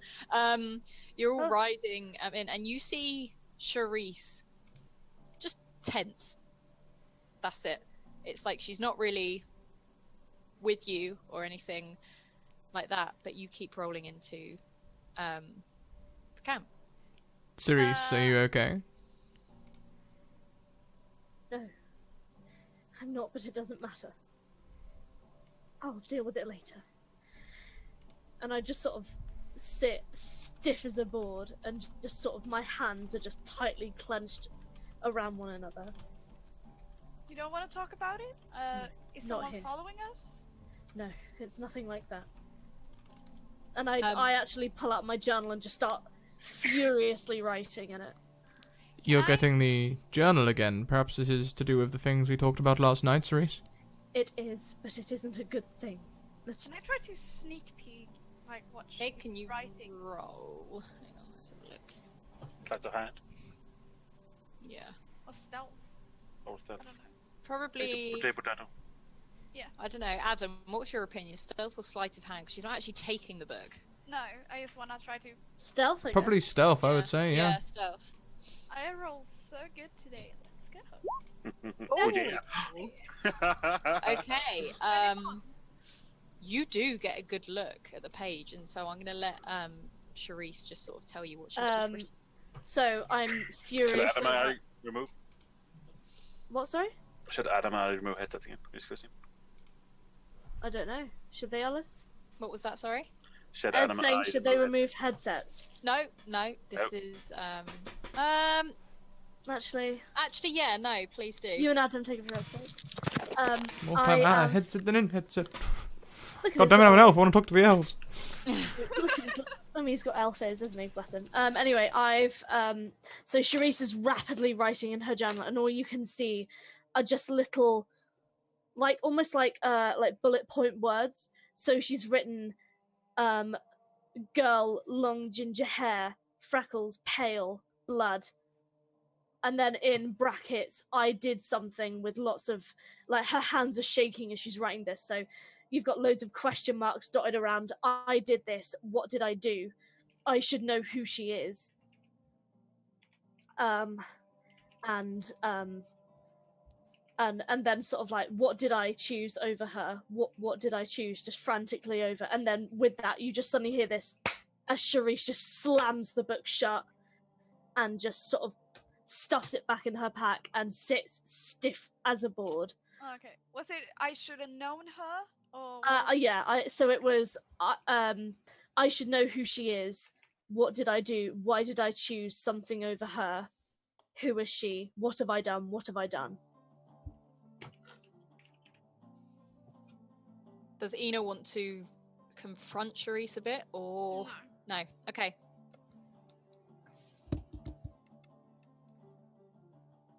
And Ed's first in the race with the headset.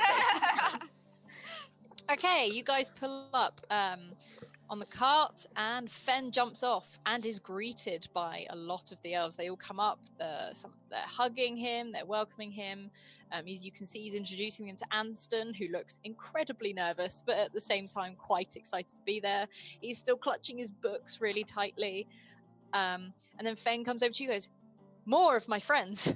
You can see Ina runs to every single one of them, presenting herself, like, and trying to come to her chest and like, "Hello!" and greets everyone. You see You register- Taryn like jumping about with the children. Yay. He's sort of quite excited to be there as well, or it seems to be, as much as excited as a cat can be. And yeah, Fen is introducing you one by one, and he helps you all off the cart as the cart then moves on again. He's like, "Welcome, these are my friends. Like, please, we are safe here." Where is here exactly? The forest. That's what they call it. We're in the safe part of the forest. No one can see us here. Really? Yeah.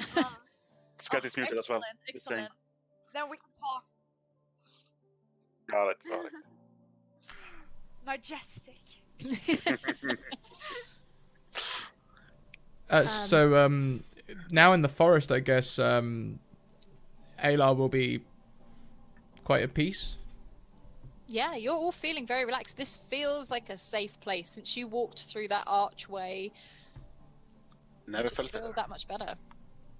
Yeah. Should we go to business then? Well, I don't need It's to go not right to now, relax, but friends, like Fen is just happy to be here. It's like, these people I have known for as long as I can remember. Oh yes, of course, of course. It's just that I've been taught to do business first and the party later, so to speak. If you wish. He said, well, and quickly Anston pulls out his book and says, can you help with this?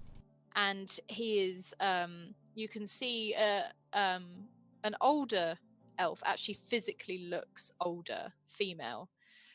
She has white hair tied into a loose bun at the back of her head, and she's just like, come, children.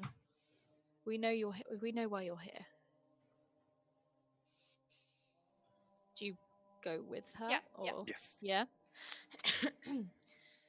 She says, the spirits told of you coming, so we are honored to have you all here. Oh, spirits! What kind of spirits? The spirits of the forest, from the temple. All right, interesting. She's just smiley. She's like,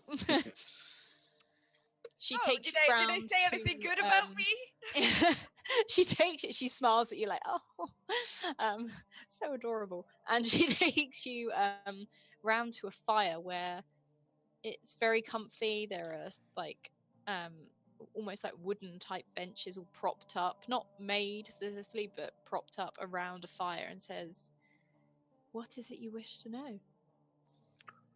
Well, you said you're expecting us. Why are you expecting us? I am expecting your questions. Oh, I have questions.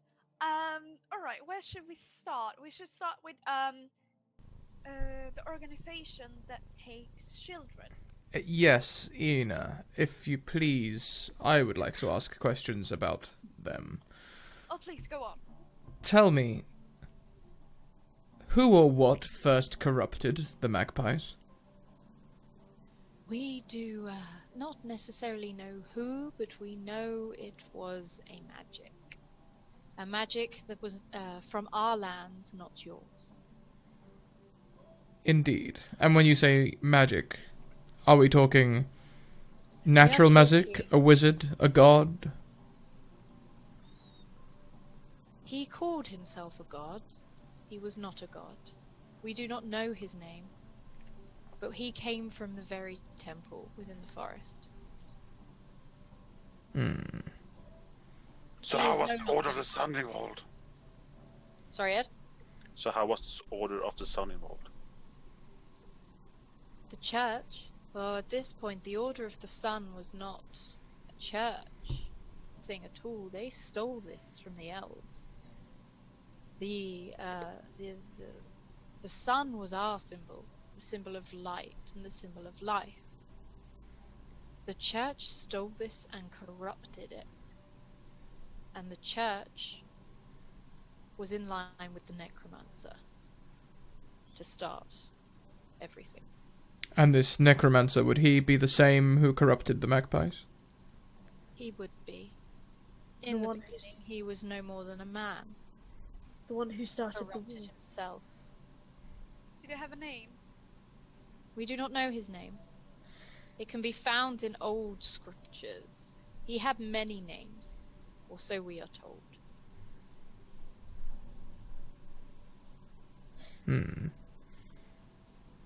Would any of those names be Jeff? And he looks at Cerise. No, I do not know this Jeff. Are you trying to imply something, Ayla? No, just testing the water. I hope you appreciate it. I do not know this Jeff. That can only be a good thing. He isn't important. Not Do to you this, know- anyway. Do you know how they turn children into those beings? No one truly knows what goes on within that tower, but they take half of them, and they take their inner half, and the rest is left as a shell, and they do the bidding of the Dark One. So they sacrifice children to the Dark One. Is that the reason why they're doing it? It is not necessarily a sacrifice. The children still live. They are just not themselves anymore. Well, I would consider that a sacrifice. For what What reason? happens with the inner Power? part? Sorry, both spoke at the same time. What was that? For what reason? What happens with the inner part? Sorry. The inner part disappears. It contributes to his power, is what we are led to believe. It makes him stronger. Ayla will grab Cerise's shoulders. Is that what's happened to this one? No. This Do one you is its own. mind? Not at all. No. This one is her own doing. She needs Excuse to solve me? this herself. Cerise, I think you should ask them as many questions as you can. And We I can will, but speak not more privately. Yes, I think that's better. Later we will talk, as I will talk to you all. Not now. And I sort of turn around to Ayla so that my face or skull is right next to him, and I sort of hiss. My voice is cold as ice, and I'm sort of like, "Listen to me.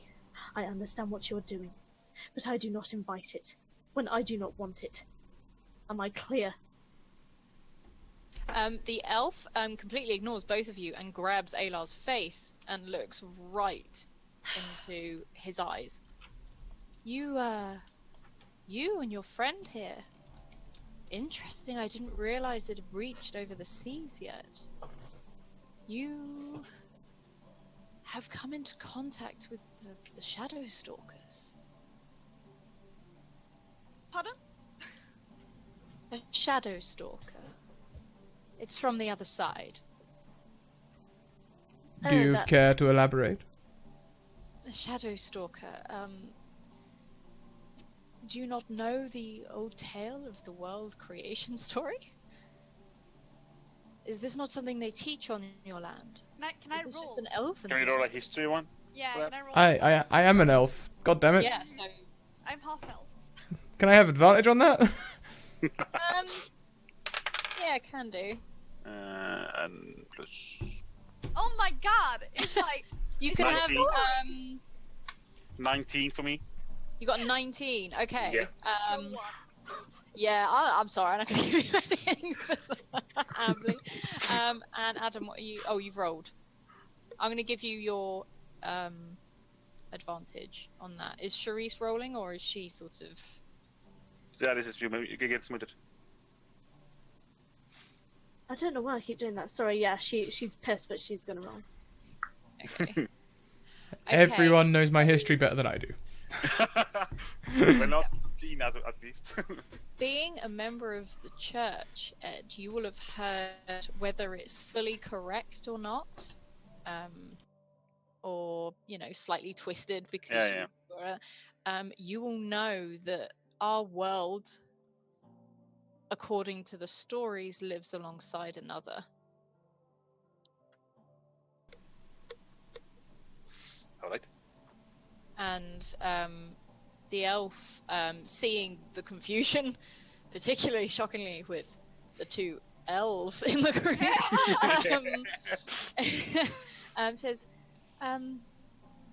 let me just enlighten you again.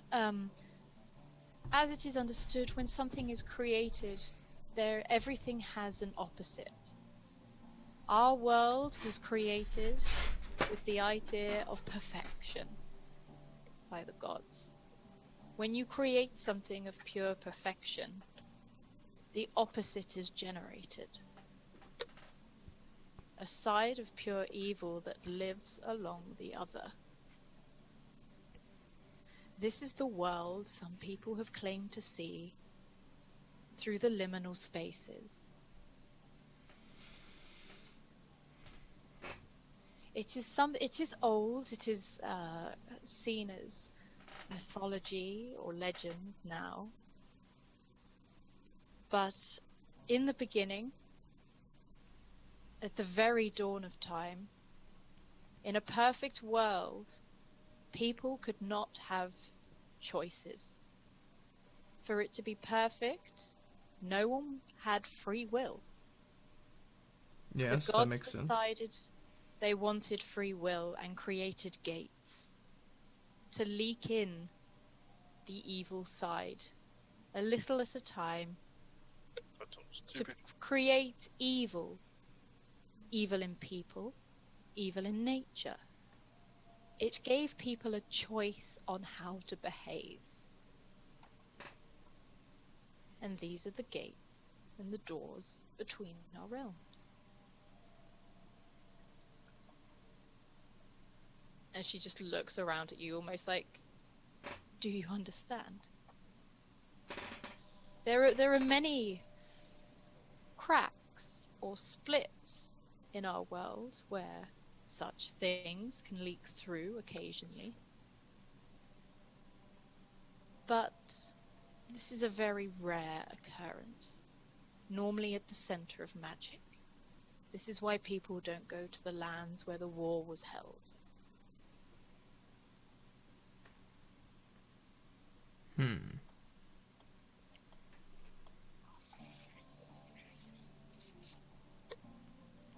So it sounds... Do we need to go to one of these gates and try and rectify matters? The gates are not known where they are. Their locations were hidden, as you can understand, if someone could open the gates. The gates were opened once before and the war began. And then new gates were constructed. Okay, probably important question. How do we stop it? Stop what? It's natural. It's what happens. Otherwise you would have no free will. You would not be able to choose to be here. Okay, another question. How do we save everyone? From what? What are you trying to save from them being taken and not themselves, I guess, being turned? How do That we isn't... stop people from being split? How do we return them to their other halves? I don't know if it is possible to return them to their other halves. However, the changing of the children has nothing to do with the gates. This is a man-made evil. This is doing this.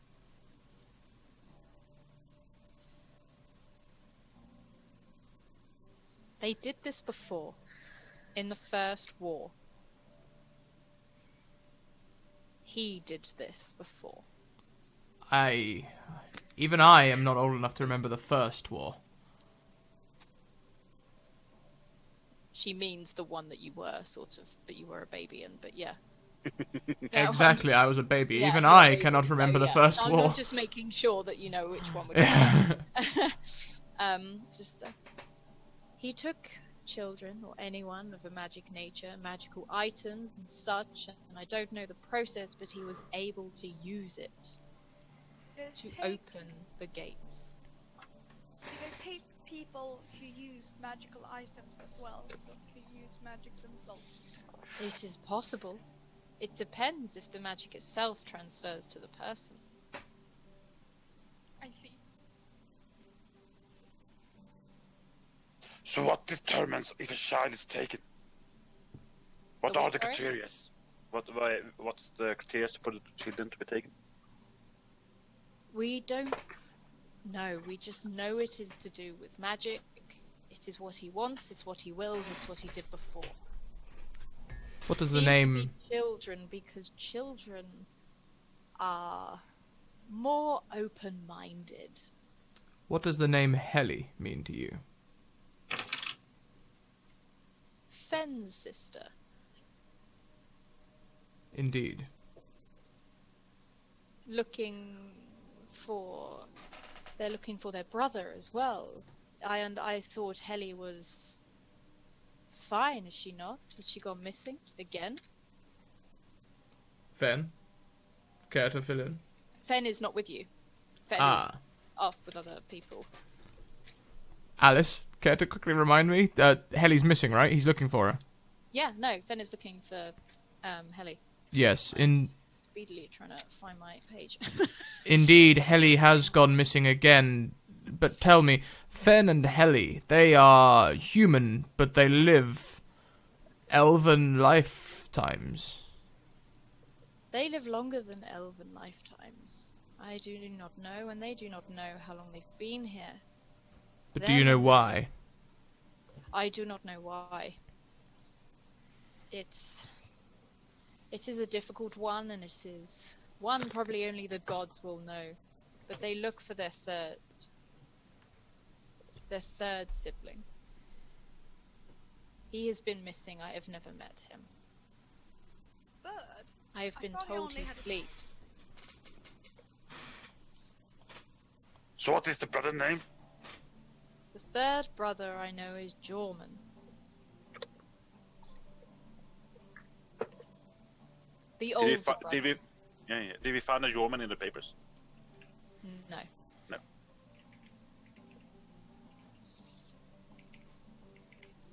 Do you know where we can find this Jorman? No, if I knew where I could find this Jorman, I would have told Fen. All we know, the only words we have found inscribed on the temple of their brother, as do their names appear. His full name, we believe, is Jormungand, or Jormungard, or something. But Fen has always called him Jorman. They have searched for him as we have tried to aid searching for him in such a long time.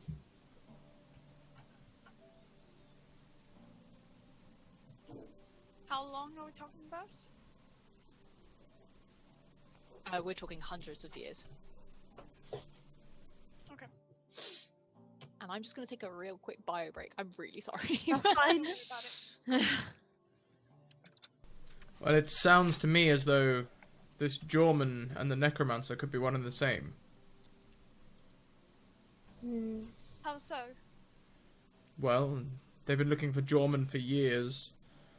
This family has an unnatural lifespan. Necromancers deal in the unnatural. It all seems rather coincidental. But I am open to your opinions. No, I think it's a. It could be a likely theory. I don't have anything to add actually. Everything sounds really strange to me. Yes, quite. It's a lot to unpack. But I need a talk with that woman. Yes, indeed.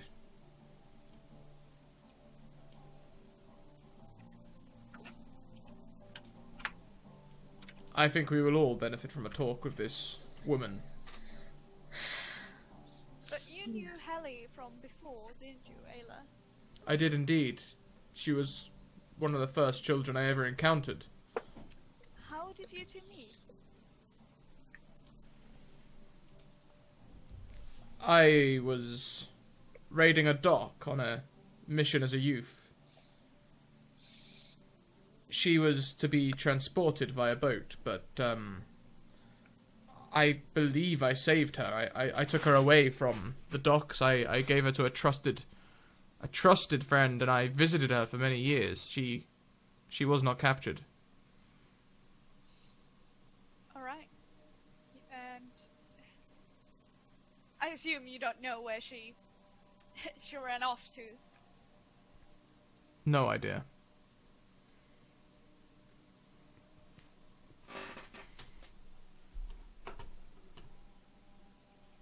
We were just catching up on I was going to say, can you tell me what you... Ayla was just telling the guys what he remembers of Helly. Okay. Okay, no, that's fine. And the elf sits and watches with you and says, we should eat. You have travelled away, and I fear your friend will exhaust himself. And she points to Anston, who is being chased by children at the moment. They're just messing about with him. And the cat is sort of joining in on this poor Get him, Karen! But at some point, I wish to talk with you all, if that would be amenable to you. You have such importance. Oh, that's fine with me.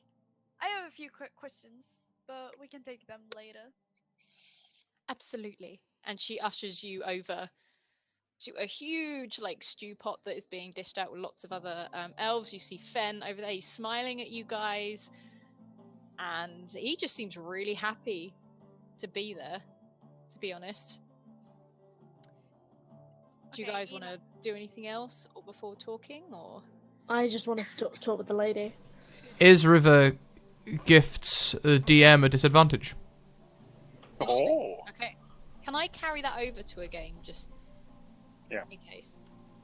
So hold on, just as a thing of donations, we've got one good thing, one bad thing, and a disadvantage. Yeah, we have a bad thing, a good thing to come, and a disadvantage for the DM. I still have one nat 20. I've got a nat 20. I used mine. So I've got a bad thing and a good thing to come. And Aylar has an advantage as well. Thank you, Isriva. Okay. And Isriva's happy for you to carry them over. Okay, that's just in case. If it doesn't happen, yeah. I'm just looking timing-wise. Okay, so you guys all sit down and you're eating. The day goes on. You can wander around the camp if you want and have a look at things. You can sit or ask questions or whatever you need. There are people doing normal things. So there's people making arrows because they're more hunter-based people. There's children playing. There's normal things like washing in the stream going on. It's quite a happy place. I just want to head straight up to that woman again. Okay. She's just still sat by the fire. Before that, can I... May I listen to the conversation? If you can sneak there. I will try. Christ, Ina. Nosy Ina. Sneaky bastard. No, you cannot. You trip over a tree stump on your way over there. Ina, are you alright there? Sorry, I was just gonna check that everything was alright, and she walks off. Right. Ugh. And I just sort of stride over to the woman and say, yes, I'd like that talk about now. Yes? I suggest, if you would like, please take a seat. Was that you on the boat? Excuse me? Should we, Yeah, I might want to do headsets. Yeah, can do if you want. There's a lot of that this session, apparently. I'm sorry. Was that you on the boat? On the boat, child? What, the boat you came in on? Yes. That tiefling over there got possessed by some person telling me to snap out of it. What tiefling? The one that came with them. The tiefling blue didn't come tiefling. with you to the camp. Sugar. Alright. There was someone on the boat with us, and they got possessed by something. It wasn't them. Telling me to snap out of it to stop pretending. And here you are telling me almost the same thing. I would prefer if you calm your voice. I have done nothing to you. I don't understand your anger. I'm angry. I am angry because I thought I was almost alright with this. Of course I'd love my memories back, but having people stick their nose into my past and my memories is not something I want to do. I've accepted I might be this way forever. But how is it my fault when I don't even know what I did? So what is confusing you? That people are telling me to stop pretending. That you're telling me that this, and I sort of gesture to myself hurriedly, that this is my fault. It is your fault. How? How is it my fault? Well, you did it to yourself. How do you know that? When I don't know it. It's clear. You are up and walking around. Yes. Yet you wear the body of a skeleton. Look, my memories are frazzled. They are fractured. They're little shattered mirror shards on the floor. I don't know why I'm like this. I don't know my last name. I am intrigued as to why you take the image you do. It is an interesting one. This? Yes. This is not an image. This is who I am. This is what I am. I am not alive anymore. I do not mean the image of a skeleton, my dear. I mean the redhead. I don't know who she is. And to avoid complicating things, I don't want to look like her for the moment. You cared for this look. I suppose. It's been in my memories a lot, and I don't know if it has any significance. That pendant you wear around your neck, has it triggered anything? A memory, yes. Why? Interesting. It's just interesting. Magical item from the war seems to have attached itself to you. Did it belong to anyone? Jeff gave it to me. I mean, it was supposed to be delivered. I'm sorry, who is this Jeff? And I sort of take a long look around. And is anyone near us or no? No, you are separate. Okay. And I sort of lean in closely, and Jeff was an apprentice. An apprentice to a necromancer. But not the necromancer that did all of that. What was Jeff? Was he an elf? He was a human. A human? His family died in a fire, and his only reason for pursuing necromancy was to bring them back. Other than that, he has no malicious intent. The boy is harmless. No, and he got taken. Necromancer is harmless. He was. He isn't a necromancer, and I was trying to steer him off the path, but because I didn't want his family to be me. Delve in the same sort of magic you did. What did I do? How do you know what I did when I don't know anything. I was not there. Did not witness these things. However, you radiate this power you used. I can't remember. Whatever I've done or didn't do. I feel you have made yourself not remember. This is not an affliction of magic. You have done this.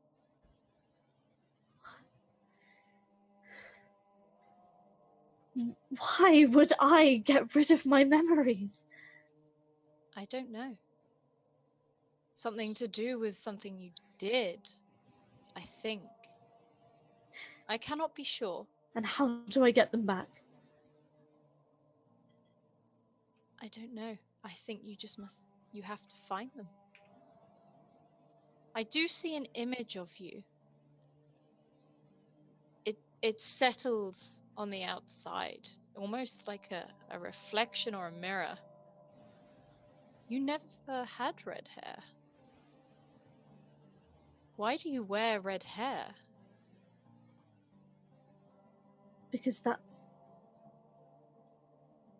never had red hair, but that was the person that's always in my memories. Are you sure? She's always there. The last time I saw her, she was... Describe her for me. Pale. Long red hair. Freckles.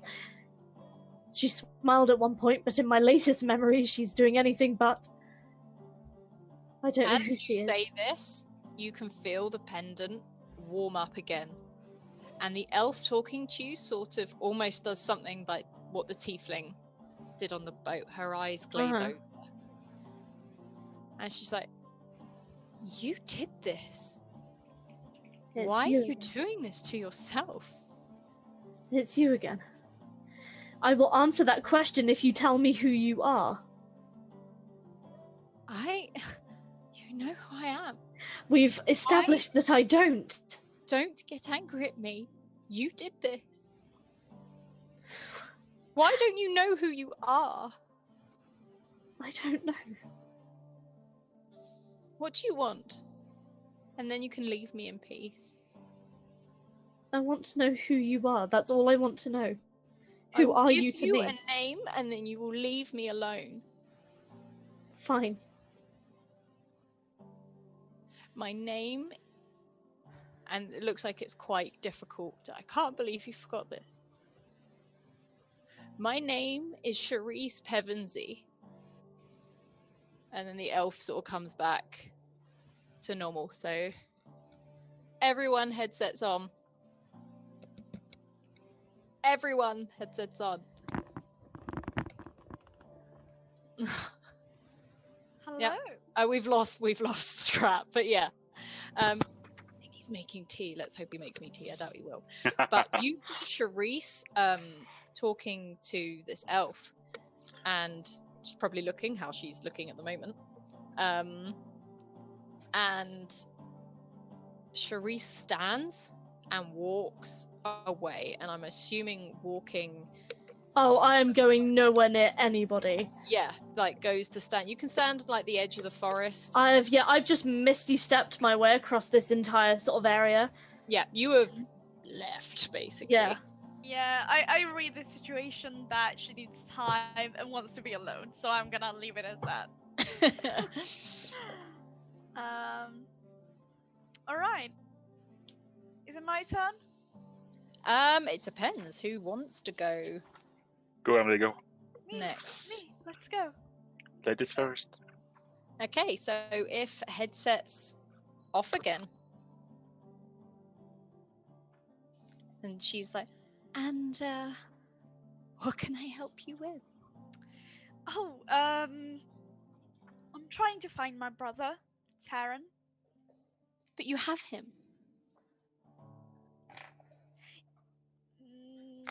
Are you talking about the cat? As you say this, the cat wanders up and just sits on your lap quite, like, proudly. Start to pet him, like, yeah, this is not my brother. He was half elf and not a cat. He was. It's What? okay, he's with you now. He's back where he belongs. I'm trying to find my brother Taran. What is it? What do you think happened to him, child? I met him once. Lovely boy. Where? When? Here. He came here. He escaped those awful slavers.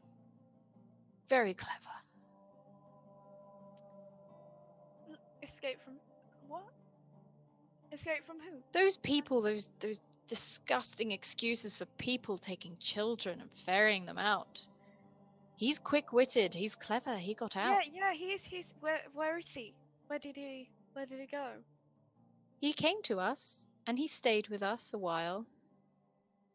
He spoke of an item that was very dear to him.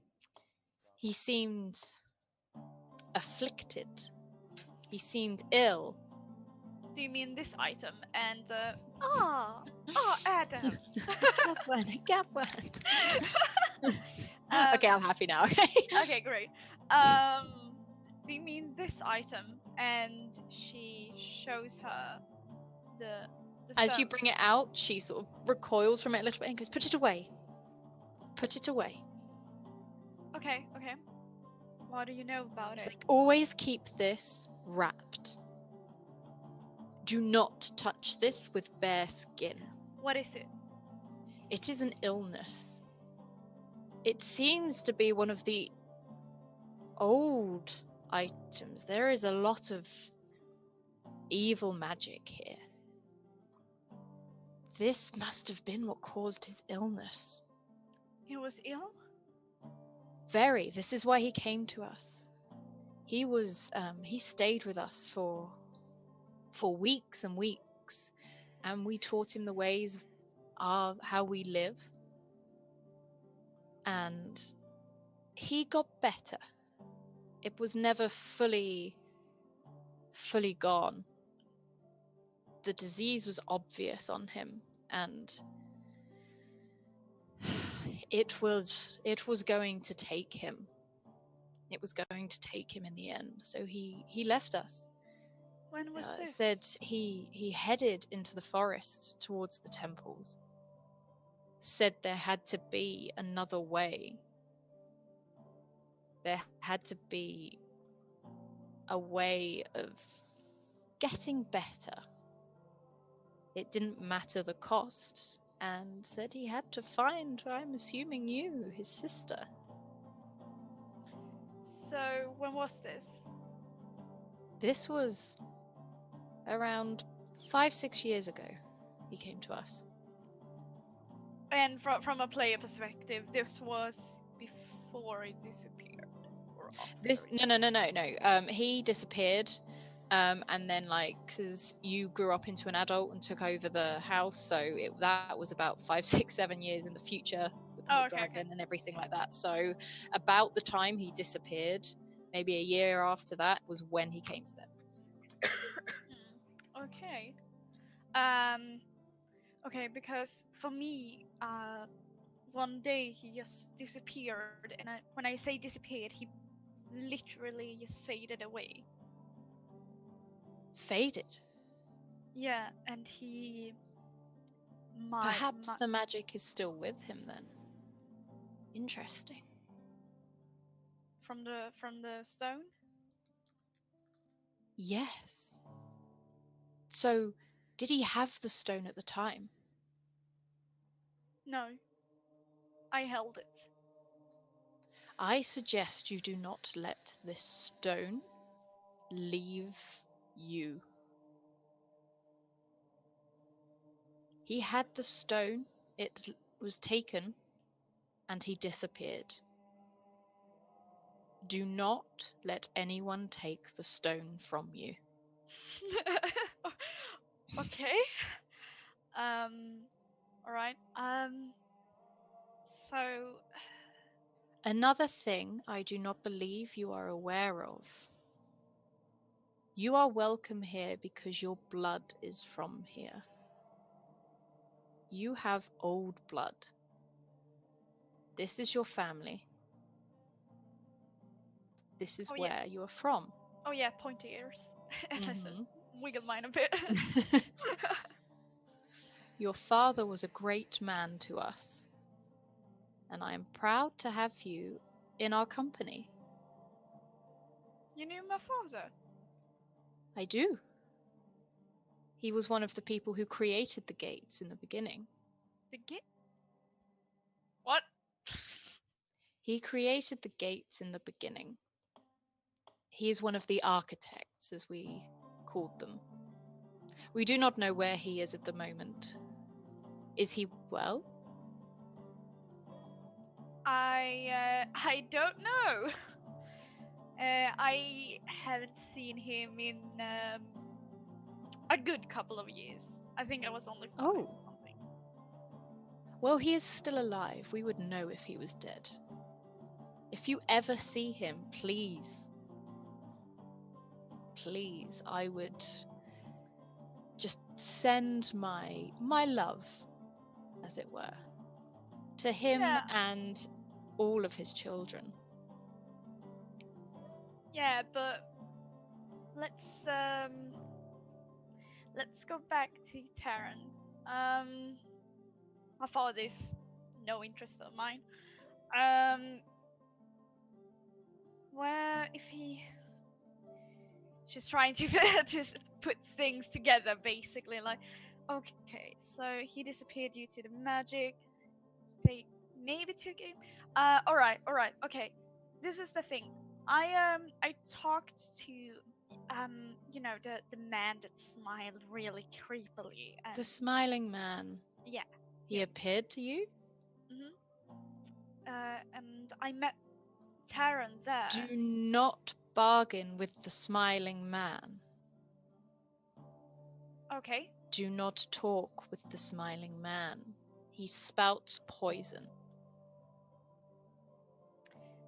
All right. It is him. I don't know how he's managed to contact you, but it is him. Okay. But I met my brother there, so he said something about another plane. How The can I altar get- plane. Oh yeah, that. The altar plane is the plane in between life and death and our world and the world that lies alongside. Alright, how do I get him back? If he's in the altar plane, I cannot help you. That is old magic. I suggest you travel to the temple deep within the forest. Is there someone there who knows about old magic? The spirits know. The spirits were there when it was created. I suggest you ask them. We can provide a guide, if that would help. Oh yeah, that would be lovely. Thank you very much. Okay, but For now, and the cat jumps up onto the elf's lap and is now sort of looking at you. So, this is Taran. This is him. how He come? has. We don't know. All I can tell you is that he went to the temple and I believe bargained. This is not a bad bargain. He is no longer ill. Well, that's good. Now we just need to get his body back. I'm sure if there's a way, you will find it. Oh, absolutely. I mean, if he can become a cat, I'm sure we can turn it into something more useful. Maybe. It's just sort of lost. Yeah. Well, if you wish to relax and prepare for a journey to the temple, I can sort a guide. Okay? Absolutely. Okay. So, Alright, I'm I'm just good. get everyone. Hold on.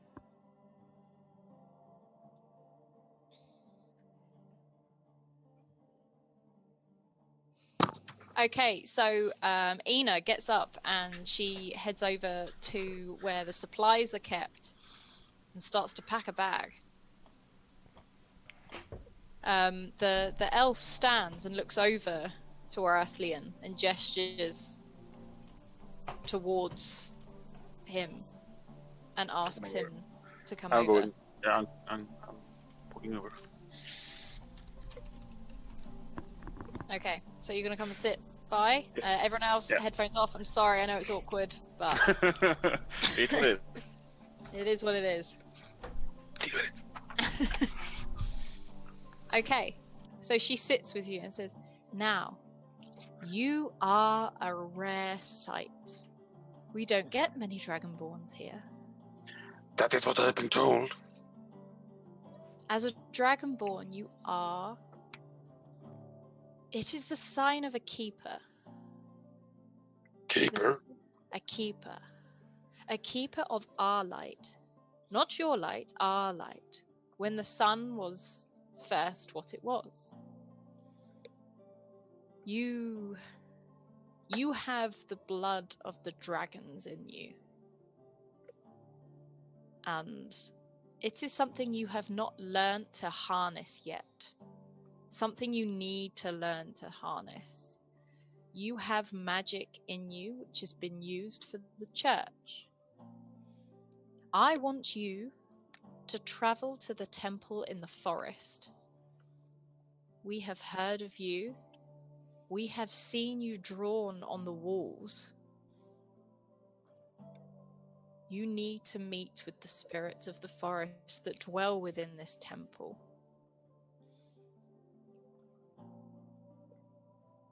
And why is that? Because you are the one guardian that is still alive. There is a reason your kind is not around much, shall we say. A little more history for you. In the beginning, Dragonborns were rounded up and killed for a reason. The reason is because you have the power and the strength to be a gate guardian.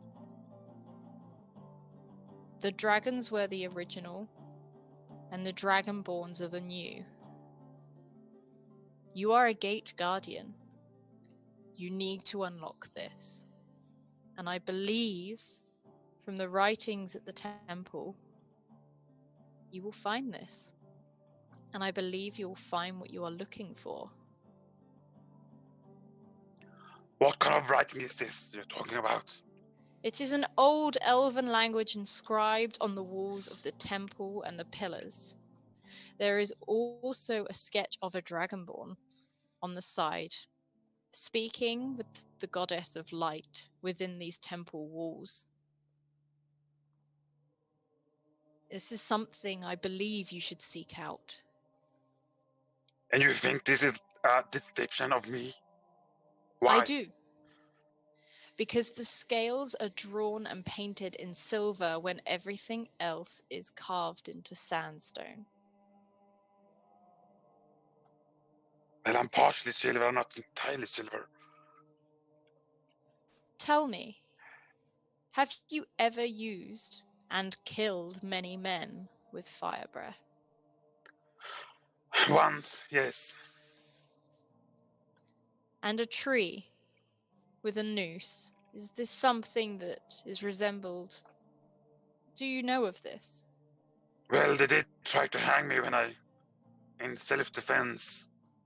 Go to the temple and see the depictions of the tree and the men that flee you. I can provide a guide. Your friend is also going. Which one of them? The lovely Ina is going to the temple for her own reasons. But I believe you are going for a more important task. You are more important than you realize. As I said, there is a reason there are few dragonborns. Many are dead now. Yeah, I know that one. That much, maybe. Is there anything you wish to ask me? Well, you did say what you were expecting us. I How was. and why? I saw you on the temple. Is this the only reason? You and a Because you band did of expect others. 4 of us, right? I did. It was a depiction of you and a band of others walking through the archway. The forest spirits told me of this. This is why I knew you were coming. And these wooden spirits, are they a god or what? Oh, they are not a god. They are merely the spirits of our ancestors that have passed, lived, and died in the forest. They know many things we do not know. We do not know how far they travel. We do not know what plane they sit on. But I advise you start to believe in who you are. So if I would become a keeper, what would that entail? I don't know. I just know that the answers lie within the temple. When was the last time a keeper was alive? The last time a keeper was alive was the last war. Isn't that like 300 years ago? Yes. There have been dragonborn since then. However, you in particular, there's something about you. I'd ponder on that. So who has kept the gates safe for 300 years? The gates are not safe. This is our problem. The gates are currently unguarded, however, we do not know their location. Is that why the, shall we call it, evil slipped through? Perhaps. There could be other doorways and cracks in the world that something is happening. The world of the other side you will always see through liminal spaces. It seems to be a weak point. They are, however, getting stronger, which is why your coming is so important. Guess. Kinda explains the little shadow plane encounter we had in the tavern as well, maybe, I guess. It could well do. However, one word of advice I will give you before I speak to your other friend, and that is, no matter what is said, do not trust the smiling man. The smiling man? You mean the one in the Shadow Realm? Yes. I would never trust. Then you are well on your person way like to that. greatness. Okay. And she gestures for you to... I need a scrap now.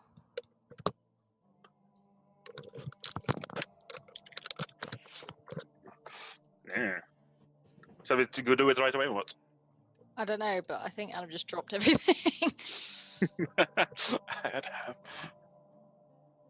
What's going on? drops everything. Excellent. Okay, so Okay, Adam, this one is purely up to you whether other people listen or not. It depends what you want to ask them. Ayla has no secrets. Then fine. Ayla has just dropped dice everywhere, though. I thought that was going to be going frantic. I wondered what that angry face was. I was like, oh no.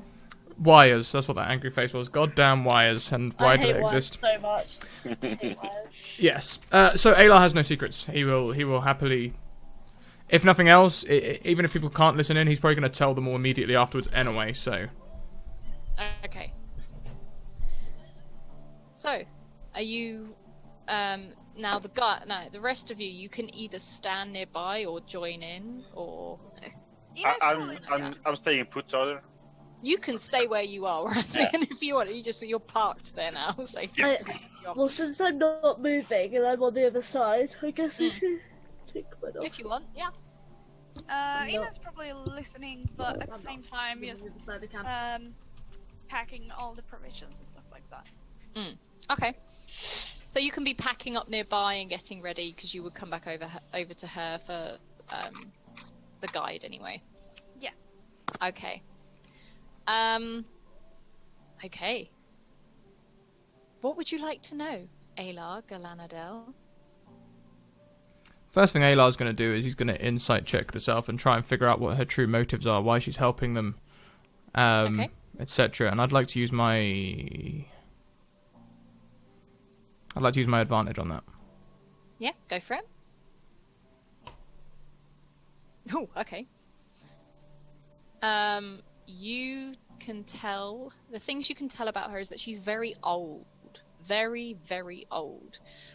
She seems to be very kind. She doesn't seem to harbor any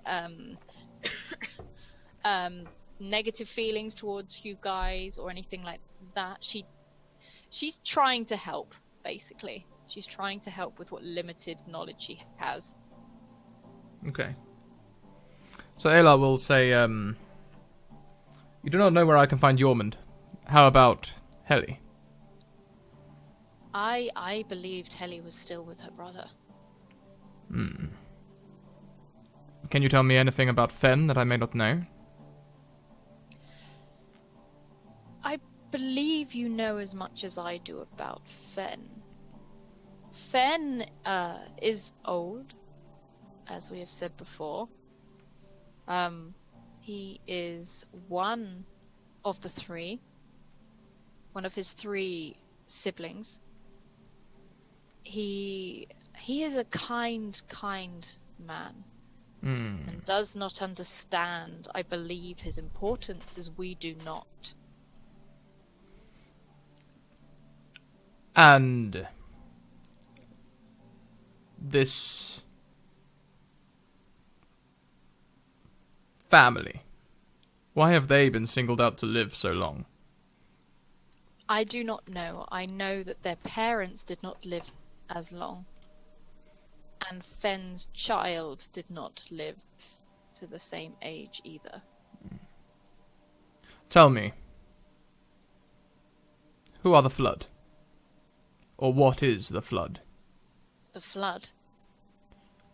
When the three are united, his jaw will loosen and the howl will echo. The fires and plague of darkness will be signalled and the gates will open. The Flood will rise at his command. The empty thrones are bare for those who take them. I can only assume the Flood refers to some sort of cleansing. Wiping the evil from the planet. And you know of whom Or this creating chaos itself. And I assume this prophecy refers to the Necromancer? I do not know. I do not believe so. I believe the second part of the text that Anston showed me does. He seeks to throw open the gates, kill the third, and take the empty throne to let the world of shadows in. That I believe is him. But the first And- prophecy is not. I do not believe so. I do not. That prophecy is old. That is old magic.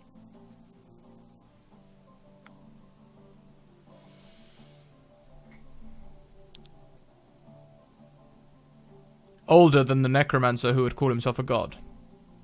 Much older. Your answers only give me more questions. I'm sorry for that.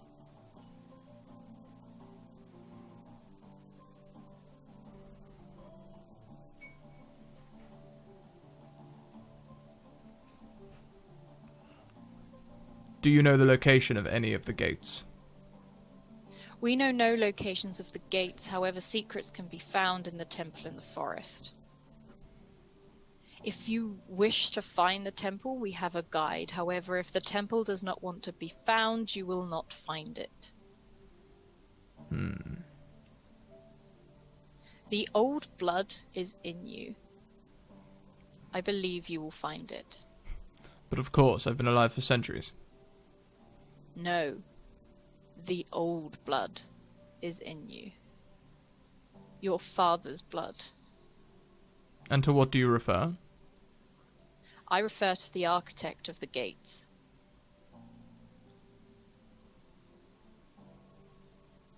Do you now? I'm sorry, I'm loving Ambly's reaction right now. Maybe that would explain why breaking and entering comes so easy to me. Jokes I would aside. suggest you don't break an entry to these gates. Joking aside. Where can I learn more of my father? For a start, I think you should probably talk to your sister. Who is? And she turns to look at Ina. Ina. And we're gonna stop there. I hope you don't mind. The bad thing will be carrying over to next week because I have something rather epic planned. But there we go. That was I the approve. third episode. I'm sorry there was a lot of off the headphone taking. Ali. Oh, that's Ali. absolutely fine. Oh, you Okay, missed so the it. super bad thing that is happening will be happening at next week. I've got something epic planned. But yeah, there was a lot of off the headphone, which I'm sorry, but it was necessary for this episode. I want to So- die. I said that at the beginning, but now my head is. Beginning and ending as you started. Alice. Alice, Yes, Oh. you can take this as a badge of pride. as a badge of pride. I think you've confused me more than Scrat has so far. Look at it. Okay, I Challenge managed to make accepted, Ambly's eyes Scrat. bulge again. You fucked yourself up for that mountain now. It was so Oh, funny just because Ed, Ed, what's he gonna do to me? Kill me? Yep. Again. Okay. I'm old just adage, quite happy. Like I Scrat said, I doesn't managed to make kill people. Ambly's eyes bulge again. So I think that's going to be my new sort of like level. Yeah. Just always remember, Each scrap. episode has to end with Emily's eyes closed. Every time. I just love us God, talking you're like, to Ayla and Ina's going. Because of what happened in the Yeah, last. to be fair, I think if I'm she dying. listened to it and you said, your father, the creator of the gates, you know, The just architect. turn around like, Yep. no, don't And do. so then, guys, thank you for that episode. Let's go round, get some feedback about the episode, and give you guys a chance to advertise yourself. Let's start with our wonderful DM, beautiful wife, loved all round, Alice. She's so great. Hi. Okay. So I had fun. This was an episode sort of heavily with some revelations, some confusions.